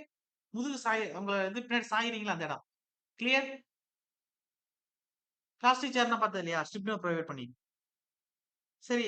வுட்ல செஞ்ச நாற்காலிலாம் பார்த்துருக்கீங்களா? இப்டி இருக்கும்ல. 4 கால் இருக்கும். அதுல பின்னாடி சாயிற இடத்துல இப்டி வெர்டிகலா கம்பு குடுத்துருப்பாங்க. செட்டா குடுத்துருப்பாங்க. ஃப்ரேம். கிளியர்? அப்ப அதான் வெர்டிகல் ஸ்டிஃப்னர். அப்ப அந்த வெர்டிகல் ஸ்டிஃப்னர் எதுக்காண்டி இருக்கும்? மேலேயும் கீழயும் இழுத்து கட்டி வச்ச மாரி நம்ம என்ன செஞ்சிருப்போம்? ஆணி வச்சோ, ரிவெட் வச்சோ நம்ம கனெக்ட் பண்ணியிருப்போம். அப்ப இது என்ன செய்யாது? இப்டி இந்த ஸ்ட்ரெய்ட்டா இருக்கத இப்டி வளையக்கூடாது. புடிச்சு இழுத்து புடிச்சுக்கிறோம். ஸ்ட்ரெய்ட்டா. அப்ப transfer the vertical component of tension field. அப்ப 3 கரெக்ட். 2 தப்பு, 3 கரெக்ட். அப்ப 2 தப்புனாவே ஆன்ஸர் வந்து நீங்க இது 2 இங்க இருக்கு. அப்ப இது வராது. 2 வச்சே முடிவு பண்ணிறலாம். இங்க 2 இருக்கு வராது. அதுக்கடுத்து 3 கரெக்ட். 1, 3 கரெக்ட். அப்ப 1, 3 வர மாரி 2ல. இப்ப 1, 4 இங்க இருக்கு. அப்ப இது கண்டிப்பா வராது. 4 இருந்தாலும் நான் வாசிக்கிறேன். அடுத்து இங்க 1, 3 இருக்கு. அப்ப D is the correct answer. Clear? எல்லாருக்கும் புரியுதா? இருந்தாலும் 4 வாச்சு பார்த்துருவோம். Carry constant load applied. உங்களுக்கே தெரியும். வெர்டிகல் ஸ்டிஃப்னர் எங்க கான்ஸ்டன்ட் லோட் வருது? வேரிங் ஸ்டிஃப்னர் தானே கான்ஸ்டன்ட் லோட் வந்து வெப் கிரிப்ளிங் வரும். அப்ப இங்க வெர்டிகல் ஸ்டிஃப்னர், டிரான்ஸ்வர்ஸ் ஸ்டிஃப்னர் குடுத்துட்டான். வெப் பக்லிங்க பத்தி பேசுறோம். அப்ப ஆட்டோமேட்டிக்கா 4 வராது. அப்ப அத வச்சு நீங்க முடிவு பண்ணிறலாம் போலயே. சார் எதுவுமே படிக்க வேண்டியதில்ல. 4 வராதவத்தையும் முடிவு பண்ணாவே, இங்க 4 இருக்கு அப்ப வராது. இங்க 4 இருக்கு அப்ப வராது. இங்க 4 இருக்கு அப்ப வராது. அப்ப ஆன்சர் டி. அப்ப டைம் தான் மிச்சம் நமக்கு. ஓகே. அப்ப D is the correct answer. Exam பாயிண்ட்ல எதனா பயன்படுத்திக்கிறீங்க. அடுத்து இந்த web splicing in plate girder. D சப்ஜெக்டிவ்னு குடுத்துருக்கான். அப்ப ஸ்ப்ளைஸ்னாவே ஒண்ணோட இன்னொன்னு சேர்த்து வச்சு கட்டுறது. நான் உங்களுக்கு ஆர்சிசி பீம்லயே குடுத்திருப்பேன். ஸ்ப்ளைசிங் பண்ணுவான். இப்ப காலம் போடுறோம் அப்டின்னா, ஷார்ட் காலமா இருக்கு அப்டின்னா, லாங் காலத்துக்காண்டி ஒரு கம்பி இன்னொரு கம்பியோட வச்சு ஸ்ப்ளைசிங் பண்ணுவோம் அப்டின்னா குடுத்திருக்கேன். வெப் ஸ்ப்ளைஸ் பண்றோம் பிளேட் அப்டின்னா, அதுல என்ன வரும் அப்டின்னா, ஒண்ணுக்கு ஒண்ணு சேர்த்து வச்சு கட்டுறதுனால, அங்கிட்டு இங்கிட்டு மூவ் ஆகலாம். அதாவது பெண்டிங் ஏற்படலாம். அதுக்கடுத்து ஒண்ணுக்கு ஒண்ணு இடைப்பட்ட பகுதியில வெட்டு விசைன்னு சொல்லக்கூடிய ஷியர் ஃபோர்ஸ் கிரியேட் ஆகும். அப்ப ஸ்ப்ளைஸ் பண்றோம் அப்டின்னா பிளேட் கிரேடர்ல என்ன உள்ளுக்குள்ள வரும்? Subjected to shear force and bending moment. D is the correct answer. Clear? புரியுதா எல்லாருக்கும்? ஓகே. அடுத்து அடுத்து பாருங்க. அதாவது வெப்ப ஸ்ப்ளைஸ் பண்ணலாம். அடுத்து பிளான்ஜ் குடுத்துருக்கான். பிளான்ஜ் ஸ்ப்ளைஸ். அதாவது இப்ப வெப்ப ஸ்ப்ளைஸ் பண்ணா இதோட இன்னொன்னு வச்சா ஓகே. பிளான்ஜிங்கும் போது என்ன செய்வோம்? இதுக்கு மேல இன்னொன்னு வைப்போம். கிளியர்? சார் இது 2க்கும் வித்தியாசம் புரியுதா? நம்ப வெப்புங்கும்போது இப்படி வைப்போம் சார். ஒண்ணோட ஒண்ணா இப்படி வெர்டிகலா இப்படி கனெக்ட் பண்ணுவோம். ஸ்ப்ளைஸ் பண்ணும்போது. அதே பிளான்ஜிங்கும்போது இப்படி தானே பிளான்ஜ் இருக்கு. அப்ப அதுக்கு மேல இன்னொரு பிளேட்ட வைப்போம். கிளியர்? அப்ப ஒண்ணுக்கு மேல ஒண்ணு வைக்கும்போது, அப்ப இது இங்க இன்னொருத்தையும் கன்சிடர் பண்ணுவோம் அப்படின்னா, அங்க வரக்கூடிய ஆக்சியல் ஃபோர்ஸ் ஒருத்தையும் கன்சிடர் பண்ணுவோம். அப்ப ஆக்சியல் ஃபோர்ஸ் எங்க இருக்கு? இங்க இருக்கு. அப்ப axial force only. A is the correct answer. அப்ப என்ன லோடு வருது இங்க? அதத்தையும் கன்சிடர் பண்ணுவோம். கிளியர்? ஓகே. அடுத்து 44ஆ? ஓகே. இந்த சாரி. ஓகே. 43ல போய் டிக் பண்ணி வச்சிருக்கேன் பாருங்க. சாரி. இங்க டிக் பண்ணணும். 2லயும் ஒரே மாரி ஆப்ஷன் இருக்கனால அடிச்சுட்டேன். அங்க வந்து நமக்கு வந்து வெப் ஸ்பேஸ்ல வந்து சிஎல் பெர்சென்ட் பெண்டிங் மோட் தான். இங்க தான் நமக்கு என்ன வரும்? இங்க இருக்கு. பிளான் ஸ்பேஸ்ல தான் ஆக்சியல் ஃபோர்ஸ் உங்களுக்கு. அப்ப ஏ இஸ் த கரெக்ட் ஆன்சர். அப்ப உள்ளுக்குள்ள ஆக்சியல் ஃபோர்ஸ் வருது அப்படின்னா, ஆக்சியல் டென்ஷன் அல்ல ஆக்சியல் கம்ப்ரஷன கிரியேட் பண்ணும். Sir clear? எல்லாருக்கும் புரியுது தானே சார்? ஓகே. அடுத்து 45. இன் எ பிளேட் கிரிடர் இந்த web splicing is done to. இப்பதான் பார்த்தோம். வெப் ஸ்ப்ளைசிங் பண்ணா உள்ள சப்ஜெக்டட் டூ என்ன உள்ளுக்குள்ள ஆக்ட் ஆகும் அப்படின்னா 0% பெண்டிங் மார்க். ஆனா இங்க என்ன கொடுத்துருக்கான்? வெப் ஸ்ப்ளைசிங் இஸ் டன் அட்டுன்னு கொடுத்து கீழே கொடுத்துருக்க தகுந்த மாதிரி நம்ம எடுக்கிறோம். அப்ப என்ன கொடுத்துருக்கான்? கீழே minimum shear location, minimum moment location, minimum moment லொகேஷன்ல தான் நம்ம என்ன செய்வோம் அப்படின்னா வெப் ஸ்ப்ளைசிங் பண்ணணும். அப்ப இங்கேருந்து இப்போ வந்து ஒரு இங்கேருந்து பிளேட் கிரேட்ல கம்பி எக்ஸ்டெண்ட் ஆகுது. அப்ப எந்த இடத்துல? இங்கே தான் இப்படி வளைவு ஏற்படும். அப்ப இந்த இடத்துல தான் இந்த மினிமம் மொமெண்ட் லொகேஷன்ல தான் எங்க மொமெண்ட் கம்மியா வருமோ, மொமெண்ட் ஆஃப் ரெசிஸ்டன்ஸ் எங்க கம்மியா இருக்கோ அந்த இடத்துல தான் வந்து ஸ்ப்ளைசிங் பண்ணணும். Web buckling. I mean web buckling ஏற்படாத அளவுக்கு. அப்ப web splicing at minimum moment location. B is the correct answer. Sir clear? புரியுதா எல்லாருக்கும்? ஓகே, அடுத்து 46வது question. In a plate girder the flange splicing is done at. அதே மாதிரி தான், அப்படியே ரிப்பீட்டடா ஆகுது. 4 கொஸ்டின் அப்படியே நல்லா பாத்துக்கிறேன். பிளான்னா ஒண்ணு மேல ஒண்ணு வைக்கிறது. அப்ப ஆக்சியல் ஃபோர்ஸ் மேல வரப்போகுது. அப்ப ஆக்சியல் ஃபோர்ஸ் வந்துச்சு உங்களுக்கு அப்படின்னா அதே மாதிரி தான். அங்கேயுமே பெண்டிங்க தான் கிரியேட் பண்ண போகுது. அப்ப எங்க மினிமம் மொமெண்ட் வருதோ அங்கதான் பார்க்க போறோம். அப்ப மினிமம் மொமெண்ட் லொகேஷன் தான் இதுக்கு. எங்க இருக்கு? Flange splicing done at minimum moment location. அப்ப option B is the correct answer. அடுத்து பாருங்க 47. The load on lintel is assumed as uniformly distributed if the masonry above it is up to height ஆனு கொடுத்திருக்காங்க. masonry above it. Okay, correct தான். மேல கொடுத்திருக்கக்கூடிய masonry construction. Okay. இப்ப height of எவ்வளவு இருக்கணும் அப்படின்னா உங்களுடைய எஃபெக்டிவ் ஸ்பேன்ல ஜஸ்ட் தெரிஞ்சுக்கிறீங்க சார். 1.25 டைம்ஸ் இருக்கும். எங்க இருக்கு? ஜஸ்ட் இதான் பாத்துக்கிறேங்க. 1.25 டைம்ஸ் எஃபெக்டிவ் ஸ்பேன்ல இருக்கும். அப்ப ஒரு லிண்டலுக்கு மேல, லிண்டல் எங்க கட்டிருப்பீங்கன்னு உங்களுக்கே தெரியும். எங்க கட்டிருப்போம்? நம்ம அந்த ஓப்பனிங் வரும்ல, டோர் அண்ட் விண்டோ. அந்த டோருக்கு விண்டோக்கு மேல கொடுத்துக்கூடியதான் லிண்டல் பீம். அப்ப அதுக்கு மேல கூடிய மேசன்ரி கட்டுறீங்க அப்படின்னா அந்த கட்டுமானத்தோட ஹைட் எவ்வளவு இருக்கணும்? அதுக்கப்புறம் நமக்கு அந்த இது வந்துடும், இது வந்துடும், ரூப் வந்துடும். அப்படின்னா எஃபெக்டிவ் ஸ்பேன்ல 1.25 டைம்ஸ் இருக்குன்னு சொல்லியிருக்காங்க. Up to height of 1.25 times of effective span. Just பாத்துக்கீங்க, B is the correct answer. 48. The angle of dispersion of a constant load on the plans to web plate of steel beam is எவ்வளவு அப்படின்னு கேட்டு. அப்ப angle வந்து எப்படி கொடுத்திருப்பாங்க அந்த steel பீம்ல அப்படின்னா 60 டிகிரி வித் வெர்டிகலா கொடுத்திருப்பாங்க. அப்ப 60 டிகிரி வித் வெர்டிகல். அப்ப சாய்வு வெர்டிகல்னா இன்க்ளைண்டா இருந்தாலும் வெர்டிகல் தான், பர்பெண்டிகுலரா இருந்தாலும் வெர்டிகல் தான், 30 டிகிரி இருந்தாலும் வெர்டிகல் தான். எவ்வளவு டிகிரிக்கு வெர்டிகல் இருக்குன்னா 60 டிகிரி வித் வெர்டிகல், கொஞ்சம் லைட்டா சாஞ்ச மாதிரி இருக்கு. B is the correct answer. Just பாத்துக்கிறேன். ஓகே, அதுக்கு அடுத்து அப்ப லோடு கொடுக்கும்போது உங்களுக்கு அந்த பிளான்ஜி வெப்பம் கனெக்ட் பண்றோம்ல ஸ்ட்ரீட் பீம்ல, அதுல எந்த அளவுக்கு உங்களுக்கு அந்த கான்ஸ்டன்ட் லோட்னால ஏற்படக்கூடிய ஆங்கிள் டிப்ரெஷன் இருக்கும் அப்படின்னு கேட்டிருக்காங்க. அதுதான் எவ்வளவு இருக்கும் அப்படின்னா 60 டிகிரி வெர்டிகல் அளவுக்கு இருக்கும். இந்த மினிமம் டயமீட்டர் ஆஃப் த, இதுக்கு வந்து என்ன அப்படின்னா B is the correct answer. Okay, note பண்ணியாச்சு. இந்த minimum diameter of the tie rod to be used in, இதெல்லாம் லைட்டா பாத்துக்கோங்க சார். ஷாக் ஆர்ச் கொடுத்துருக்காங்க. இது வந்து one of the arch type shock ஆர்ச்னு கொடுத்துருக்காங்க. Minimum diameter tie rod tensile rod எவ்வளவு கொடுப்போம் அப்படின்னா லைட்டா பாத்துக்கிறீங்க, 12 mm கொடுப்போம். ஏன்னா கேட்கறான்னு தெரியல, லைட்டா பாத்துக்கிறீங்க. B is the correct answer. Doubt தான் கேட்கறது. அடுத்து இந்த மேக்ஸிமம் ரிஃப்ளெக்ஷன் பெரிமீட்டர் அதே தான், இதுவும் கேட்கறான்னு தெரியல. ஷாக் ஆர்ச் வந்து நோட் பண்ணிக்கங்க. Spanned by 480. D is the correct answer. இது லைட்டா பாத்துக்கிறேங்க. லைட்டா பாத்துக்கிறேன்னா இம்பார்ட்டன்ட்ன்றதுக்காக நான் மார்க் பண்ணல, வாய்ப்பு ரொம்ப கம்மி அப்படிங்கிற மாதிரி மார்க் பண்ணியிருக்கேன். ஓகே, அடுத்து மினிமம் ஸ்பேசிங் வெர்டிகல் ஸ்டிப்னர். இப்ப சொல்லுங்க. மேல கொடுத்தேன்னா வெர்டிகல் ஸ்டிப்னருக்கு மினிமம் கொடுத்தேன் 0.33 இன்டு டின்னு கொடுத்தேன். அதே மேக்ஸிமத்துக்கு 1.5 இன்டு டின்னு கொடுத்தேன். அப்ப வெர்டிகல் ஸ்டிப்னர் 0.33 இன்டு டிங்கிறது ஆப்ஷன் இல்ல. ஆனா அதை வேற மாதிரி கொடுத்திருக்கான். எப்படி கொடுத்திருக்கான்? b/3 போட்டா என்ன வரும்? 0.333 டின்னு போகும். அப்ப B is the correct answer. எவ்வளவு பேர் புரியுது? கிளியர்? அப்ப B is the correct answer. அடுத்து 52 பாருங்க. பியரிங் ஸ்டிப்னர் உங்களுக்கே தெரியும். பியரிங் ஸ்டிப்னர் சப்போர்ட்ல கொடுப்போம். எதனால? கான்ஸ்டன்ட் லோட்னால வரக்கூடிய வெப் கிரிப்ளிங் எடுக்கிறதுக்காண்டி. அப்ப bearing stiffener provided at support. அப்ப முடிஞ்சிருச்சு. அப்ப 1 ஒத்தி தான் correct. Only 1. A is the correct answer. அடுத்து பாருங்க, மிட் ஸ்பேன் கொடுத்துருக்கான், வராது. இன்டர்மீடியட் ஸ்டிப்னர் தான் கொடுப்போம். இந்த பாயிண்ட் அப்ளிகேஷன் அவசரப்படக்கூடாதுங்கிறது அதான். அடுத்து என்ன கொடுத்துருக்கான்? இந்த point of application of constant load. Load எங்க ஆக்ட் ஆகுதோ அந்த பாயிண்ட் தான் வெப் கிரிப்ளிங் வரப்போது, அந்த சப்போர்ட்ல தான் கொடுக்க போறோம். அப்ப 3 கரெக்ட். அப்ப 1 கரெக்ட், 3 கரெக்ட். அப்ப 1 3 கரெக்ட் மாதிரி எங்க ஆப்ஷன் இருக்குன்னு பாருங்க. அப்ப ஆப்ஷன் என்ன வரும்? C is the correct answer. Clear? Sir புரியுதா? ஓகே, அடுத்து அடுத்து பாருங்க 53வது question. Rivet connecting flange angle, rivet connecting flange angle to cover plate in a plate girder are சப்ஜெக்ட்னு கொடுத்துருக்கு. ரிவெட்டுங்கிறது ஒன் ஆஃப் த கனெக்ஷன் தான். அப்ப கவர் பிளேட்டுக்கும் பிளான்ஜ் ஆங்கிளையும் கனெக்ட் பண்றதுக்கு ரிவெட் கொடுக்குறோம் அப்படின்னா பிளேட் கிரிட் சப்ஜெக்ட் டு என்ன வரும் அப்படின்னு கேட்கறான். அப்ப ஜஸ்ட் தெரிஞ்சுக்கங்க, அதனால லைட்டா ஹரிசாண்டல் ஷியர் ஒத்தியும் வரும் உள்ள. ஷியர் ஃபோர்ஸ் ஒன்லின்னு கொடுக்கணும். ஷியர் ஃபோர்ஸ் ஒன்லி அப்படின்னு கொடுத்துருக்கான். ஆப்ஜெக்டிவ்ல அப்படிதான் கொடுத்துருப்பான். ஓகே, அப்ப அந்த ஷியர் என்னன்னா ஹரிசாண்டல் ஷியரா. இப்ப A is the correct answer. Both A and B வந்தோடனே எல்லாத்துக்கும் போத் ஏ அண்ட் பின்னு அடிச்சுட்டு போயிட்டு இருக்க கூடாது. கவனம். அடுத்து 54. The pin of the rocker bearing in bridge is designed apart.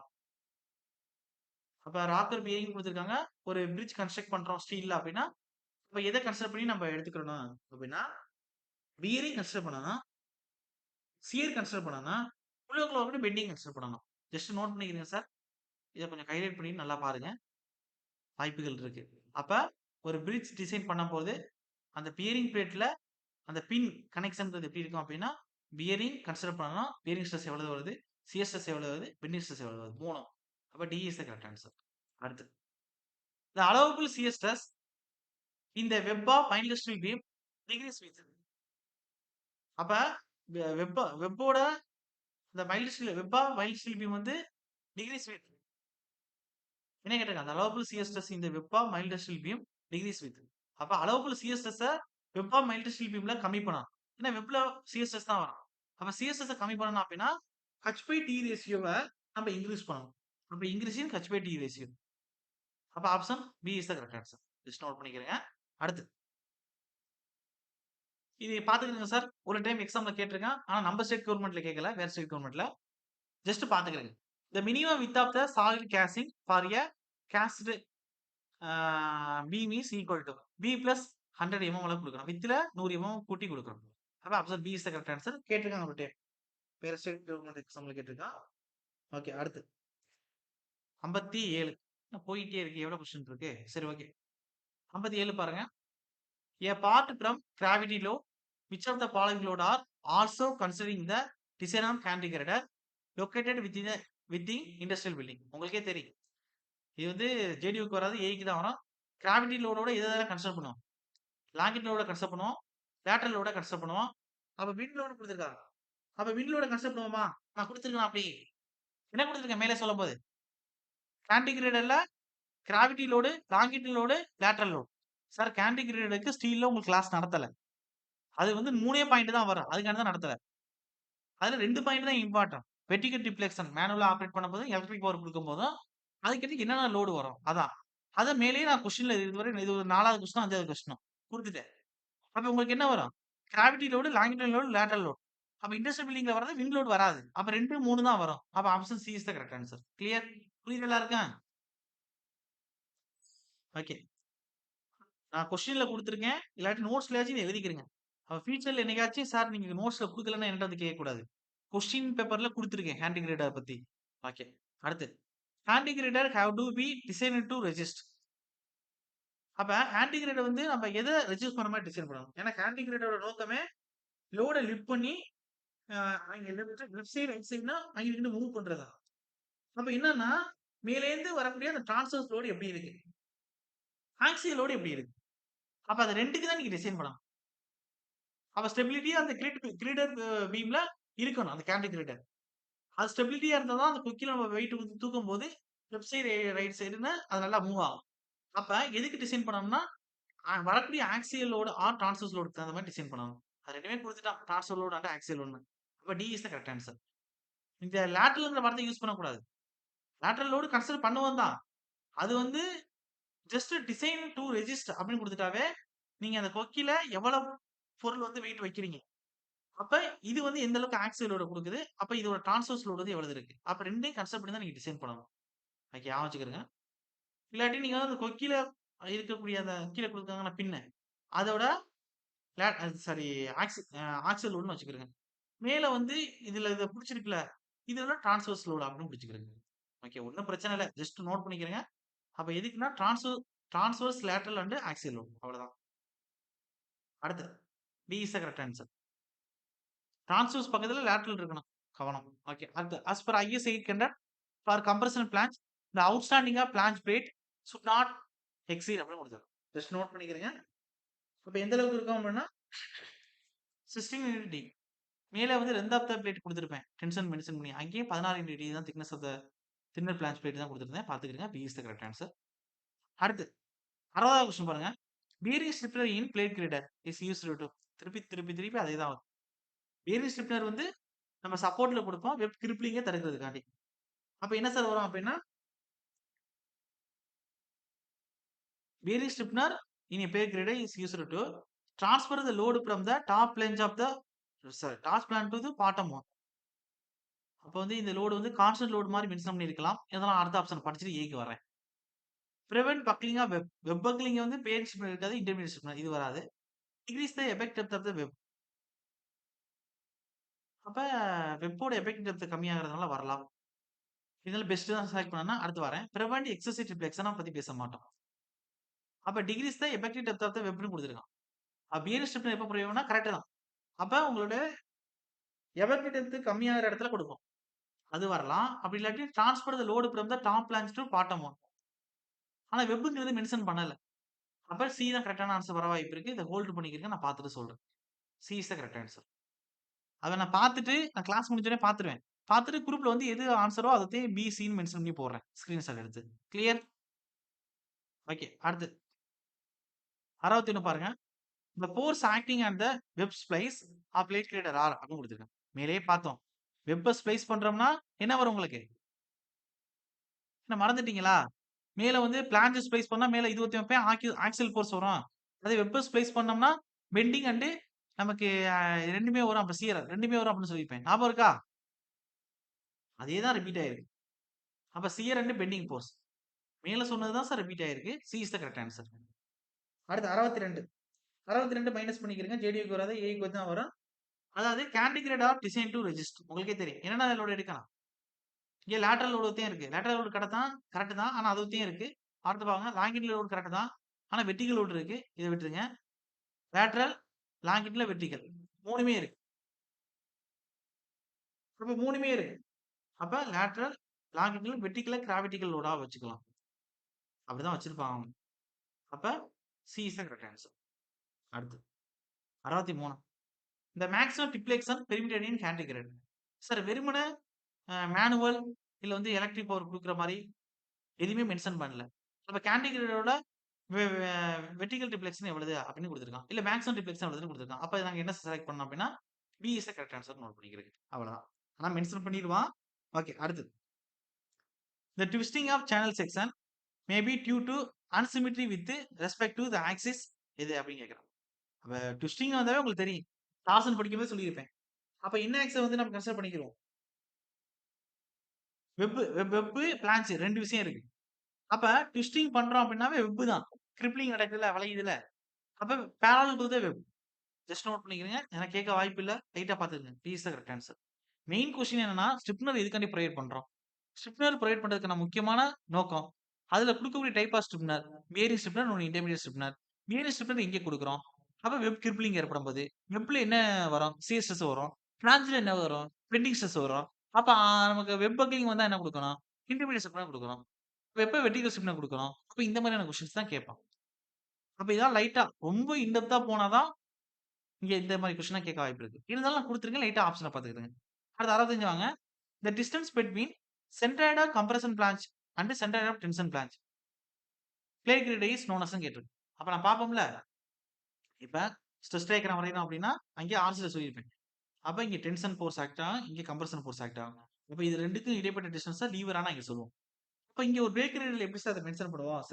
ஆனா இப்ப சென்டர் டு சென்டர்னாவே எஃபெக்டிவ் டெப்த்ன்னு சொல்லுவோம். அப்ப எஃபெக்டிவ் டெப்த். அப்ப B is the correct answer. Note பண்ணிக்கிறங்க. அடுத்து 66. The distance between the outer face of the flange of a plate girder is known அஸ்ன்னு கேட்குது. அப்ப அவுட்டர் பேஸ் ஆஃப் தி பிளான்ச்ல இருந்து கன்சிடர் பண்றோம்.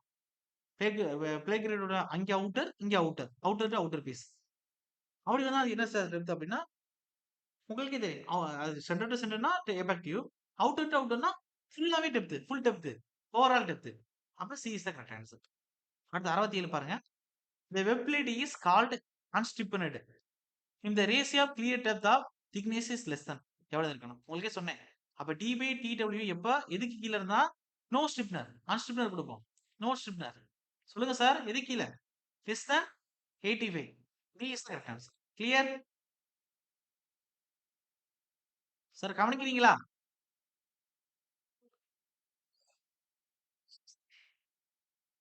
கன்டினியூஸா நான் டிஸ்கஷன் போட்டுருக்கேன். டிஸ்கஷன் போடாததுக்கு நோக்கமே என்னன்னா, டிஸ்கஷனுக்கான அந்த டிஸ்கஷன் அந்த அந்த அதிலேயே இருக்கு. டிஸ்கஷன்னா நீங்க நான் உங்ககிட்ட ஜஸ்ட் டிஸ்கஸ் பண்றது. அவ்வளவுதான். ஆனா நான் ஒருத்தன் பேசிட்டு இருக்க மாரியே ஃபீல் ஆகுது. இதுக்காக என்ன செய்யறது? ஒரு நாள் டிஸ்கஷன் போட்டா அதிலயே போதும்பான்ட்டு அடுத்து ஃபுல்லாவே கிளாஸ் எடுத்துட்டுறது. ஆனா ஃபுல்லாவே நான் டிஸ்கஷன் போடாம விட முடியாது. ஏன்னா டிஸ்கஷன் வெரி வெரி இம்பார்ட்டன்ட் உங்களுக்கு. நீங்களே ஒரு சில பேர் எக்ஸாம் டெஸ்ட் போட்டு பார்க்கலாட்டி விட, நான் டிஸ்கஷன் பண்ணாலாச்சு, அதாவது நீங்க டெஸ்ட் போட்டு பார்க்கும்போது கொஸ்டின நீங்க ஒரு டைம் வாசிக்கணும். ஆப்ஷனும் நல்லா வாசிக்கணும். அதுல என்ன ஆன்சர் வரும்னு நீங்க யோசிக்கணும். அத நீங்க டெஸ்ட் போட்டு பார்க்குற மாரி பண்ணணும். அப்படி பண்ணாதவங்களுக்காச்சும் டிஸ்கஷன் யூஸ்ஃபுல்லா இருக்கணும்னு தான் கன்சிடர் பண்ணி பண்றேன். டெஸ்ட் போட்டு பார்க்குறவங்களுக்கு பிரச்சனை இல்ல. ஆன்சர் கீ குடுத்தா கூட அவங்க பார்த்திருப்பாங்க. போட்டுருவாங்க. ஏன்னா ஆல்ரெடி அவங்க வந்து பார்த்திருக்காங்க. டவுட் இருக்காது. ஒரு சில பேர் டெஸ்ட் போட்டு பார்க்காம சுத்திக்கிட்டு இருக்கீங்க அப்படின்னா, அது சூழ்நிலையோட இருக்கலாம். சூழ்நிலைய நான் சொல்ல மாட்டேன். படிக்கணும்னு வந்துட்டா என்ன சூழ்நிலை? எல்லா சூழ்நிலையும் நம்ம வந்து சர்வைவல் பண்ணி தான் ஆகணும். அப்பதான் சக்சஸ் ஆக முடியும். காரணம் சொல்லவே கூடாது. என்னோட பாயிண்ட் ஆஃப் வியூ அதான். தவிர்க்க முடியாத காரணம்னா ஓகே. அத விட்டு நீங்க அறவே நான் ஃபர்ஸ்ட் 4 டெஸ்ட் தான் எழுதினேன். அதுக்கடுத்து நான் எழுதவே இல்ல. இல்ல ஒரு 10 டெஸ்ட் தான் எழுதினேன். அதுக்கப்புறம் எழுதவே இல்ல. நான் அறவே டெஸ்ட்டே எழுதல. அதுதான் நான் ஏத்துக்கக்கூடிய மாரியா இருக்கு. நீங்களே சொல்லுங்க. சரி ஓகே. நான் யாரையும் வந்து பிரஷர் பண்ண மாட்டேன். ஒவ்வொருத்தருக்கும் ஒவ்வொரு சூழ்நிலை இருக்கும். ஆனா, நீங்க வந்து சும்மா வேணும்னே அப்படி இருந்துறக்கூடாதுன்றதுக்காக தான் அப்பப்ப அட்வைஸ் பண்றது. அது ஃபர்ஸ்ட்டு ஒரு 50% கிளாஸ் முடிக்கும்போது நான் அதிகம் அட்வைஸ் பண்ணியிருக்க மாட்டேன். என்னைக்காச்சும் ஒரு நாள் தான் பண்ணுவேன். இப்ப ஏன் ரெகுலரா ஒரு 2 நாளைக்கு ஒரு டைம் பண்றேன் அப்படின்னா, இப்ப கொஞ்சம் உங்களுக்கு டல் அடிக்கும். இது எல்லாரோட இயற்கை தான். அந்த கால்பேர் வர்ற வரையும் கொஞ்சம் டல் அடிக்கும். ஏன்னா ஆல்ரெடி பாதி கிளாஸ் பார்த்திருப்பீங்க, ரிவிஷன் பண்ணுவீங்க, டெஸ்ட் போட்டு பார்ப்பீங்க, கிளாஸ் ரெகுலரா கவனிப்பீங்க. அப்ப எல்லாருக்கும் இருக்கக்கூடிய விஷயம் தான். அப்ப இப்ப நீங்க கரெக்ட்டா கொஞ்சம் மோட்டிவேட் ஆயிக்கிறணும்.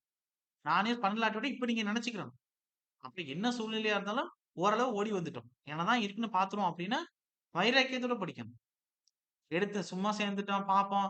கிடைச்சா லக்கு, கிடைக்கலாட்டி போகுது. அப்படிங்கிற மைண்ட் செட்ல இருக்கக்கூடாது. இல்ல இந்த டைம் படிப்போம். அப்ப ஓரளவு நெருக்கி பார்த்துட்டோம்னா, அடுத்த எக்ஸாம் கிளியர் பண்ணிறலாம். அப்படிங்கிற மைண்ட் செட்ல இருக்கக்கூடாது. அப்படி மைண்ட் செட்ல இருந்துச்சுன்னா, அது வந்து உங்களுக்கு சக்சஸ் குடுக்குமா? இல்ல உங்க புள்ள அப்படி உங்களுக்கு பொறக்கிற புள்ள அப்படின்னு இருக்கு. இந்த எக்ஸாம் பார்ப்போம். அப்படி இல்லாட்டி அடுத்த எக்ஸாம் பார்த்துக்கலாம் அப்படின்னா நீங்க விடுவீங்களா? அப்ப அது மாரி தானே உங்களுக்கு. கிளியர்? சொல்றது புரியுதா உங்களுக்கு? அதனால உங்களுக்கு கால்பர் வந்ததுலேருந்து 78 நாள் இருக்கு எக்ஸாம்க்கு. டென்டேட்டிவா சொல்றேன் அப்ராக்ஸிமேட்டா. அப்ப அதுக்கு முன்னாடியே முடிக்க பாருங்க. எல்லாம் டெஸ்ட் போட்டு நீங்க கால்பர் வந்ததுக்கப்புறம், திருப்பி ஒரு டைம் டெஸ்ட் போட்டு பார்க்கணும். நான் மாடல் டெஸ்ட் கொஸ்டின் பேப்பர் குடுத்தாலும், கேப் டூ கேப் தான் உங்களுக்கு குடுப்பேன். வந்து சிலபஸ் முடிச்சதுக்கப்புறம். அப்ப நீங்க என்ன செய்யணும்? இடையில இருக்கக்கூடிய கேப்னா ரிவிஷனும் பண்ணிக்கணும். பழைய யூனிட் டெஸ்ட்டையும் எடுத்து எடுத்து பார்த்துக்கிறணும். அப்ப போய் நான் உட்கார்ந்து கிளாஸ் கவனிக்கிறேன் சார். நான் டிபி சப்ஜெக்ட் வந்து பார்க்கல. பொங்கலுக்கு முன்னாடி ஒரு 3 நாள் லீவு. பொங்கல் டயத்துல ஒரு 4 நாள் லீவு. அதுக்கடுத்து ஒரு 2 நாள் லீவு. அப்படி ஒரு 10 நாள் லீவ் எடுத்துட்டேன். ஒரு 2 சப்ஜெக்ட்ட விட்டுட்டேன். நான் வந்து அப்புறம் கிளாஸ் முடிஞ்சதுக்கப்புறம் 78 நாள் இருக்கும்ல. அப்ப பார்த்துக்கிறேன் சார். அப்படின்னு இருந்தீங்கன்னா, அப்ப இன்னைக்கு டெஸ்ட் பார்க்குறது, மத்த விஷயங்கள் நான் செய்றது. ரிவிஷன்லாம் பண்றது. அப்ப ஜெனரல் ஸ்டடீஸ்லாம் இருக்கு. அதான் ரிவிஷன் பண்றது எப்ப? ஆப்டிட்யூட் பார்க்குறது எப்ப? அப்ப உங்களுக்கே பயம் வந்துரும். அப்ப இந்த மாரியான பிரைம் டைம யூஸ் பண்ணிக்கிறணும். இப்ப நான் உங்களுக்கு பயமே வேண்டியதில்ல. இன்னும் கால்பர் வரதுக்கு பிப்ரவரி, மார்ச், ஏப்ரல் 3 மாசம் இருக்கு. கிளியர்? நீங்க நீங்க என்ன புதுசா படிக்கிறதா இருந்தாலும், புதுசா கத்துக்க வேண்டிய விஷயம், புதுசா செய்ய வேண்டிய விஷயங்கள், எக்ஸாம் பாயிண்ட் ஆஃப் வியூல இந்த 3 மாசம் நீங்க ஃப்ரீயா பண்ணலாம். யாரும் உங்கள போட்டு ஸ்ட்ரெஸ் பண்ண போறதில்ல. ஆனா கால்பர் வந்துட்டா ஆட்டோமேட்டிக்கா உங்களுக்கே வந்து பயம் வந்துகிட்டே இருக்கும். கரெக்ட்டா செய்ய முடியாது. ஷெட்யூல் கரெக்ட்டா ஃபாலோ பண்ண முடியாது. மைண்ட்ல வச்சுக்கிறங்க. ஓகே. "வருமுன் காத்தல் சிறந்தது." இந்த பிரச்சனை வரும் அப்படின்னு நான் முன்கூட்டியே சொல்றேன். அத கேட்டத சரி செஞ்சீங்கன்னா நல்லது. இல்ல அன்னைக்கு போய் இன்னைக்கு ஃபீல் பண்ணீங்க அப்படின்னா, அவ்வளதான். இந்த பேட்ச் முடிஞ்சிடும். எனக்கு அடுத்த பேட்ச் வந்துரும். அப்ப வந்து நீங்க தான் வந்து அதுல பாதிக்கப்பட போறீங்க. அப்பப்ப அந்த வேலைய கரெக்ட்டா செஞ்சிரணும். மைண்ட்ல எப்பயுமே வச்சுக்கிறங்க. அப்ப நான் முன்னாடியே சொல்லிட்டேன். மத்தவங்க மாரி 100% கம்ப்ளீட் பண்ணுங்க. அவ்வளதான் போச்சு அப்டின்னா நான் சொல்ல மாட்டேன். 100க்கு ஒரு 70% நீங்க கம்ப்ளீட் பண்றீங்களா? இப்ப இன்னைக்கு 32வது டெஸ்ட் வச்சிருக்கேன். அப்ப 32 டெஸ்ட்க்கு அட்லீஸ்ட் ஒரு 20 டெஸ்ட்டாச்சும் எழுதியிருக்கீங்களா? இல்ல உங்களுக்கு வேணாம், எனக்கு வேணாம். அட்லீஸ்ட் ஒரு 16 அதுல பாதி 16 டெஸ்ட்டாச்சும் எழுதியிருக்கீங்களா? இதுதானே நியாயம். ஒரு நீங்க ஒரு அரசு அதிகாரி ஆகணும்னு ஆசைப்படுறீங்க அப்டின்னா, 32, 32 போட்டுறணும். சப்போஸ் உங்களுக்கு முடியல அப்டின்னா, 16 டெஸ்ட்டாச்சும் நீங்க எழுதி பார்த்துருக்கணும்ல. Sir clear. நான் என்ன சொல்றேன் புரியுதா உங்களுக்கு? அதே மாரி தான். புடிச்ச சப்ஜெக்ட்டயும் அப்பப்ப எடுத்து ரிவிஷன் பண்ணணும். நான் சென்டாமெட்ல நடத்தும்போது நீங்க ரிவிஷன் பண்ணது டெஸ்ட்டுக்கு. அதுக்கடுத்து நான் பார்க்கவே இல்ல அப்டின்னா, அது எந்த விதத்துல நியாயமா இருக்கும்? ஒர்க்க கரெக்ட்டா செய்றவங்களுக்கு, எப்படா ஒரு நாள் கேப் கிடைக்கும் அப்டின்னு தோணும். ரெஸ்ட் எடுக்கலாங்கிறதுக்கு இல்ல. பழசெல்லாம் திருப்பி பார்க்கிறதுக்கு. நாளுக்கு நாள் புதுசா வந்து ஒவ்வொரு சாப்டர் வந்து ஆட் ஆகிட்டே இருக்கே. அடுத்தடுத்த சப்ஜெக்ட் முடிஞ்சுக்கிட்டே இருக்கேன்னு பயம் வந்துகிட்டே இருக்கும். கொஞ்சம் டைமாச்சும் கிடைக்குமான்னு. ஓகே. 68 பாருங்க. 67 சொல்லியாச்சா? D is the correct answer. 68 பாருங்க sir. In a riveted joint the shear failure of plates may occur when குடுத்திருக்கான். அப்ப ரிவேட்டட் கனெக்ஷன் வந்து ரிவர்ட் ஜாயிண்ட் குடுத்திருக்கோம். அப்ப சியர் ஃபெயிலியர் வந்து அக்கர் ஆகுற மாரி குடுத்திருக்கோம். அப்ப என்ன சார் வரும் அப்டின்னா, சியர் எங்கேயோ இருக்கும். ஒரு பேப்பர் இருக்கு. ஒரு ஸ்பைரல் பண்ணியிருக்கீங்க. அந்த பேப்பர புடிச்சு இழுக்கிறீங்க. அப்ப சியர் ஃபெயிலியர் எங்கே ஏற்படும்? அந்த பேப்பர் எங்கே அறுபடும்? அந்த எட்ஜ்ல தான் அறுபடும். அப்ப ரிவேட்டட் ஜாயிண்ட் குடுத்திருக்கும்போது, இந்த சியர் ஃபெயிலியர்ங்கிறது அந்த பிளேட்ல எங்கே அக்கர் ஆகும் அப்டின்னா, எட்ஜ் டிஸ்டன்ஸ் எட்ஜ் டிஸ்டன்ஸ் வந்து இன்அடிக்வேட்டா குடுத்திருக்கும்போது. கரெக்ட்டான எட்ஜ் டிஸ்டன்ஸ் குடுக்காம, நீங்க வந்து ஒட்டுல குடுத்துருக்கீங்க அப்டின்னா, டக்குனு அறுபட்டுரும். சியர் ஃபெயிலியர் ஏற்பட்டு என்ன ஆயிரும்? பேப்பர் தனியா வந்துரும். அதே மாரி பிளேட் கட் ஆயிரும். கிளியர்? என்ன சொல்ல புரியுதா உங்களுக்கு? அப்ப ஏ is the correct answer. Just note பண்ணிக்கிறங்க. Web crippling due to excessive bearing stress can be avoided பைன்னு குடுத்துருக்கான். அவ வெப் கிரிப்ளிங் அவாய்ட் பண்ணணும் அப்டின்னா, பியரிங் ஸ்ட்ரிப்னர் வந்து ப்ரொவைட் பண்ணணும். அப்ப அதுக்கு தகுந்த மாரி வார்த்தைய பார்க்கணும். அப்ப இங்கிலீஷ்ல வெப் திக்னெஸ்ன்னு குடுத்துருக்கான். நான் ஆல்ரெடி உங்களுக்கு அங்கேயே குடுத்துருக்கேன். அப்ப வெப் திக்னெஸ் இன்கிரீஸ் பண்றது கரெக்ட் தான். இருந்தாலும் பெஸ்ட் ஆன்சர் பார்க்கணும். அததான் உங்களுக்கு பார்த்துட்டு நான் குரூப்ல அனுப்புறேன்னு முதல்ல சொல்லியிருந்தேன். அப்ப இதுக்கு பார்ப்போம். அடுத்து என்ன ப்ரொவைடிங் சூட்டபிள் ஸ்ட்ரிப்னர். அந்த வார்த்தை தப்பு இல்ல. ஏன்னா 2 ஸ்ட்ரிப்னர் இருக்கு. அதுல பியரிங் ஸ்ட்ரிப்னர் ஒருத்தன் தான் வெப் கிரிப்ளிங் குடுப்போம். அப்ப சூட்டபிள் ஸ்ட்ரிப்னர் செலக்ட் பண்ணுங்க அப்டின்னா 2ல ஏதாச்சும் 1 அப்டின்னு வராது. 1 தான். பியரிங் ஸ்ட்ரிப்னர் ஒருத்தன் தான். அப்ப பி வராது கண்டிப்பா. Increase the length of the bearing plate. Correct. அப்ப பியரிங் பிளேட்டோட லெந்த் இன்கிரீஸ் பண்றதுனாலயும் நம்ம என்ன செய்யலாம்? பியரிங் ஸ்ட்ரெஸ் வந்து அவாய்ட் பண்ண முடியும். அப்ப இதுல என்ன செய்றீங்க? C is the correct answer. Note பண்ணிக்கிறங்க. அடுத்து அடுத்து இதெல்லாம் கேட்க வாய்ப்பு இருக்கு. பார்த்துக்கிறங்க. அதாவது உங்களுக்கு நான் குடுத்திருக்கும்போது, கியூப் ரூட் குடுத்து அத குடுத்திருப்பேன். எம் வகுத்தல் சிக்மா பி இன்டு டிடபிள்யூ அப்படின்னு குடுத்திருப்பேன். இந்த மாரிலாம் குடுத்திருக்க மாட்டேன்னு நெனைக்கிறேன். எழுதிக்கிறங்க. அதே வந்து உங்களுக்கு ஸ்கொயர் ரூட் குடுத்தாங்கன்னா, முன்னாடி 1.1 பெருக்குற மாரி இருக்கும். அப்ப ஏ இஸ் த கரெக்ட் ஆன்சர். குடுத்திருந்தேன்னா பிரச்சனை இல்ல. குடுக்கலாட்டி இத எழுதிக்கிறங்க. அப்ப the economical depth of plate girder subjected to momentum with thickness of the web plane and allowable bending stress வந்து என்ன குடுத்திருக்கான் அப்படின்னா சிக்மா பின்னு குடுப்பான். வெப் பிளேனோட திக்னஸ் வந்து டிடபிள்யூன்னு குடுத்திருப்பான். அப்ப என்ன பண்ண வரும் அப்படின்னா 1.1 into square root of M two by sigma B into டிடபிள்யூன்னு வரும். அப்ப ஏ இஸ் த கரெக்ட் ஆன்சர். நான் கேட்டிருக்கேன் எக்ஸாம்ல. அடுத்து shear buckling of web in plate girder is prevented by using. சியர் பக்லிங் எதனால நடக்குது? அதாவது நமக்கு அதுக்கு என்ன குடுக்கணும் அப்படின்னா வெர்டிகல் ஷிஃப்ட் குடுக்கணும். அதாவது இன்டர்மீடியட் ஷிஃப்ட் குடுக்கணும். அப்ப வெர்டிகல் இன்டர்மீடியட் ஸ்ட்ரிப்னர் வந்து என்ன செய்யணும் அப்படின்னா, சியர் பக்கிங் எது இருக்கிறது குடுக்கணும். அப்ப option A is the correct answer. Straight question தான். அடுத்து 72 பாருங்க. 72. When the depth of the plate grader is less than 750 mm is called ன்னு குடுத்திருக்கான். நான் நோட்ஸ்லயே எழுதியிருப்பேன். அந்த லெஸ் than 6 மீட்டர் கீழ போனுச்சுன்னா, உங்களுக்கு வந்து கிரிடர்ன்னு சொல்லுவான். 6 டூ அந்த 10 மீட்டருக்குள்ள இருந்துச்சு அப்படின்னா, பில்ட் அப் செக்ஷன்னு சொல்லுவான். அதே மாரி உங்களுக்கு வரிசையா குடுத்திருப்பேன். 10 டூ 30, 30க்கு மேல அப்படின்னா வரிசையா குடுத்திருப்பேன். அதுக்கு மேல தான் எழுதியிருப்பேன் இந்த வார்த்தைய. எடுத்து பாருங்க கரெக்ட்டா இருக்கும். அப்ப 750 எம்எம்க்கு கீழ லெஸ் தானா இருக்கு டெப்த் பிளே கிரேடர் அப்படின்னா, அது ஷாலோ பிளே கிரேடர் அப்படின்னு சொல்லுவோம். Sir clear? புரியுதா? நோட்ஸ்ல இருக்கு எடுத்து பாருங்க. நான் குடுத்த நோட்ஸ்ல. அடுத்து 73 பாருங்க. வெயிட். ஜஸ்ட் இதெல்லாம் நோட் பண்ணிக்கிறங்க. இந்த இந்த case of an angle section. If D is the thickness of angle, the area of the legs shall be computed ஆஸ்ன்னு குடுத்துருக்கான். ஏன்னா உங்களுக்கு அந்த டென்ஷன் மெம்பர்லே ரெக்டாங்கிள பத்தி பேசும்போது லைட்டா இருக்கும். ஜஸ்ட் நோட் பண்ணிக்கிறங்க. A is the correct answer. Okay. அடுத்து any major beam in structural known அஸ்ன்னு கேட்கிறான். மேஜர் பீம்ங்கிற வார்த்தை குடுத்திருக்கான். அதுல கவனமா இருக்கணும். கீழ குடுத்திருக்க ஜாயிஸ்ட் வந்து ஒன் ஆஃப் த பீம் தான். ஆனா வந்து செகண்டரி பீமோட கனெக்ட் பண்ற சின்ன பீம் தான். மெயின் பீம்னு குடுத்திருக்காங்க. கிங் பீம்னு குடுத்திருக்காங்க. ஆனா கிரீடர் இருக்கிறதுனால இந்த கிரீடர்ல பிளிட் கிரீடரா இருக்கலாம், கேண்டி கிரீடரா இருக்கலாம். வேற எந்த ஒரு மேஜர் பீம் கேட்டகரியாவும் இருக்கலாம். பொதுவா கிரீடர்னு குடுத்திருக்காங்க. அப்ப ஏ இஸ் கரெக்ட் ஆன்சர். எழுதிக்கிறங்க மேஜர் பீம். அடுத்து and out of plane web distortion is known as அப்படின்னு கேட்டிருக்கு.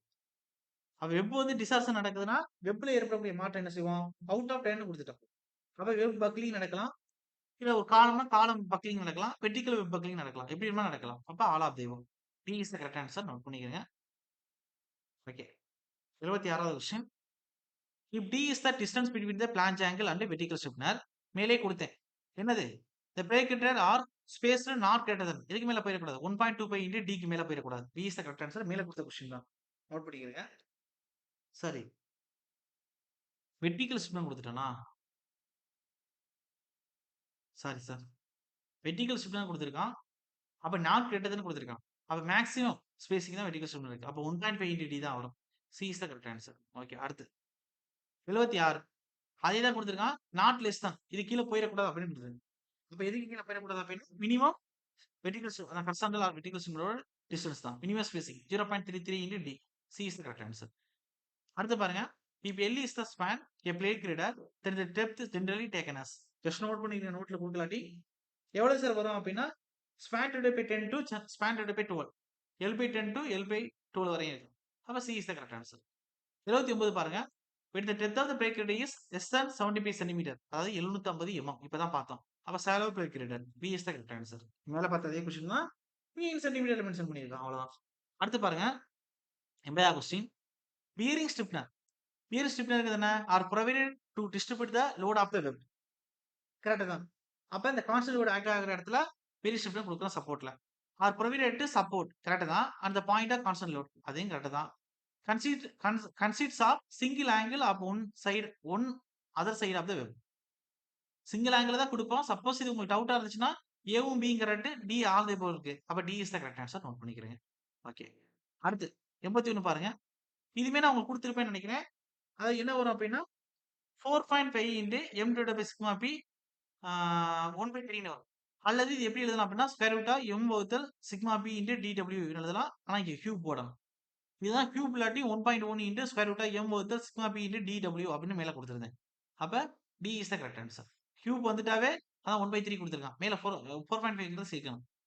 அடுத்து இதை பாருங்க ஃபர்ஸ்ட் எடுத்தோடனே பார்த்தோம்.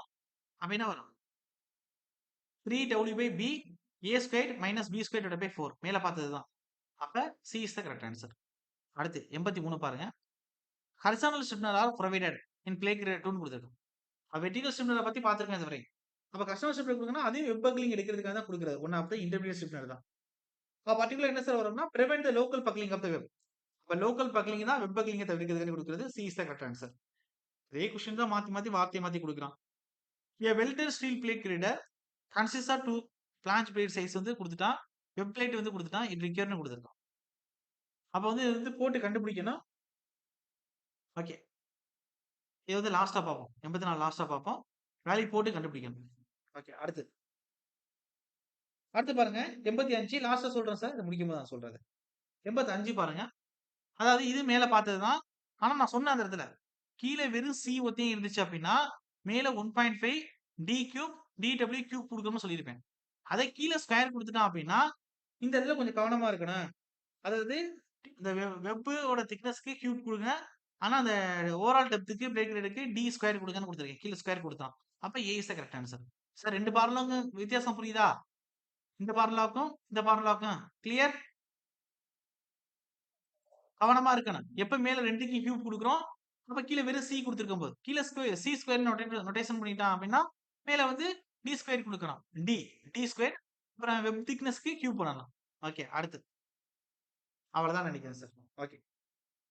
அப்ப நான் எந்த கொஸ்டின் விட்டுருக்கேன் அப்படின்னா இடையில வந்து ஒரு கொஸ்டின் வந்து உங்களை பார்த்துட்டு சொல்றேன் குரூப்ல அனுப்புறேன்னு சொன்னேன். அந்த ஒரு கொஸ்டின் விட்டுருக்கு. அதுக்கடுத்து இந்த ப்ராப்ளம் எழுதிக்கிறீங்க. ப்ராப்ளம் இங்கே பார்த்தோம். ரைட். என்ன கொடுத்துருக்கான் அப்படின்னா அதாவது welded steel plate girder considering two plate ஆங்கிள்ஸும் சாரி டூ பிளேட்ஸ்னு கொடுத்துட்டான். அது சைஸ் கொடுத்துட்டான். அப்ப ஒன்னு பிளான்ஜோட பிளேட் வந்து என்ன அப்படின்னா 350க்கு 16. இது ஒன்னு. அது பிளான்ஜஸ்னு கொடுத்துருக்கான். நல்லா வாசிங்க. A welted steel plate grider consisting of two flange plate. Sir 2 flange plate of size கொடுத்துட்டு அந்த வெப் பிளேட் கொடுத்துருக்கான். அப்ப flange plate எழுதுங்க. ரொம்ப சிம்பிள் தான் சார். அந்த டிடபிள்யூ வச்சு கண்டுபிடிக்க போறோம். எந்த வேல்யூக்குள்ள இருந்துச்சுன்னா என்ன யூஸ் பண்றோம். எக்ஸாம்ல கேட்பான். அப்ப flange plate is equal to 350க்கு 16 mm. இன் எம்எம்ல ரெண்டுமே கொடுத்துருக்கான். அதே வெப் பிளேட் வந்து என்ன சார் கொடுத்துருக்கான் அப்படின்னா 1000க்கு 6 கொடுத்துருக்கான். இன் எம்எம்ல கொடுத்துருக்கான். ஓகே. அப்ப நம்ம வந்து வெப் வச்சு தான் கண்டுபிடிக்க போறோம். டிடியோட போய் டிடபிள்யூ வெப் திக்னஸ் இது வெப் வச்சு தான் போடுவோம். அப்ப 1000 வகுத்தல் 6. அப்ப உயிரெண்டா 6. 500 ரெண்டா 100. அப்ப 500 வகுத்தல் கீழ 3 போட்டா என்ன வரும்? 166.67ன்னு வருமா? ஓகே. அப்ப 166.67ன்னா எதுக்குள்ள இருக்கு? 85 டூ 200க்குள்ள இருக்கு. 166.67. அப்ப என்ன ஸ்டெப்னர் யூஸ் பண்ணணும்? 85க்குள்ள 200க்குள்ள இருந்துச்சுன்னா. ஒரே லைன் தான். டக்குனு சொல்லுங்க. இன்டர்மீடியேட் ஏன் சார் யோசிச்சுக்கிட்டு இருக்கீங்க? இன்டர்மீடியேட் வெர்டிகல் ஸ்டெப்னர் தானே சார்? கிளியர்? சார் 85க்கு கீழ போயிடுச்சு அப்படின்னா நோ ஸ்டிப்னர். 85 டூ 200க்குள்ள அப்படின்னா வெர்டிகல் ஸ்டிப்னர். 200 டூ 250 அப்படின்னா வெர்டிகல் ஸ்டிப்னரோட சேர்த்து horizontal stiffener with flanging compression flanging. அதே 200 டூ 350 வரை இருந்துச்சு அப்படின்னா vertical stiffener plus horizontal stiffener neutral axis கொடுக்கணும், கம்ப்ரஷன் பிளாஞ்சிங் கொடுக்கணும். அதே 400க்கு மேல போயிடுச்சு அப்படின்னா உங்களுக்கு ரிவைஸ்டு பண்ண செக்ஷன் ஞாபகம் இருக்கா? கிளியர்? அவ பிளான்ஸ் பிளேட் வந்து உங்களுக்கு குழப்பறதுக்காண்டி குடுத்திருக்கான். நமக்கு தான் பார்முலா DW தெரியுமே. 2மே வெப்போட அத பத்தி பேசுறது தான். வெப்போட depth, thickness of the web. அப்ப 1000 வகுத்தல் 6 போட்டா உங்களுக்கு 166.67 கிடைக்குது. அது எந்த வெளிக்குள்ள இருக்கும்?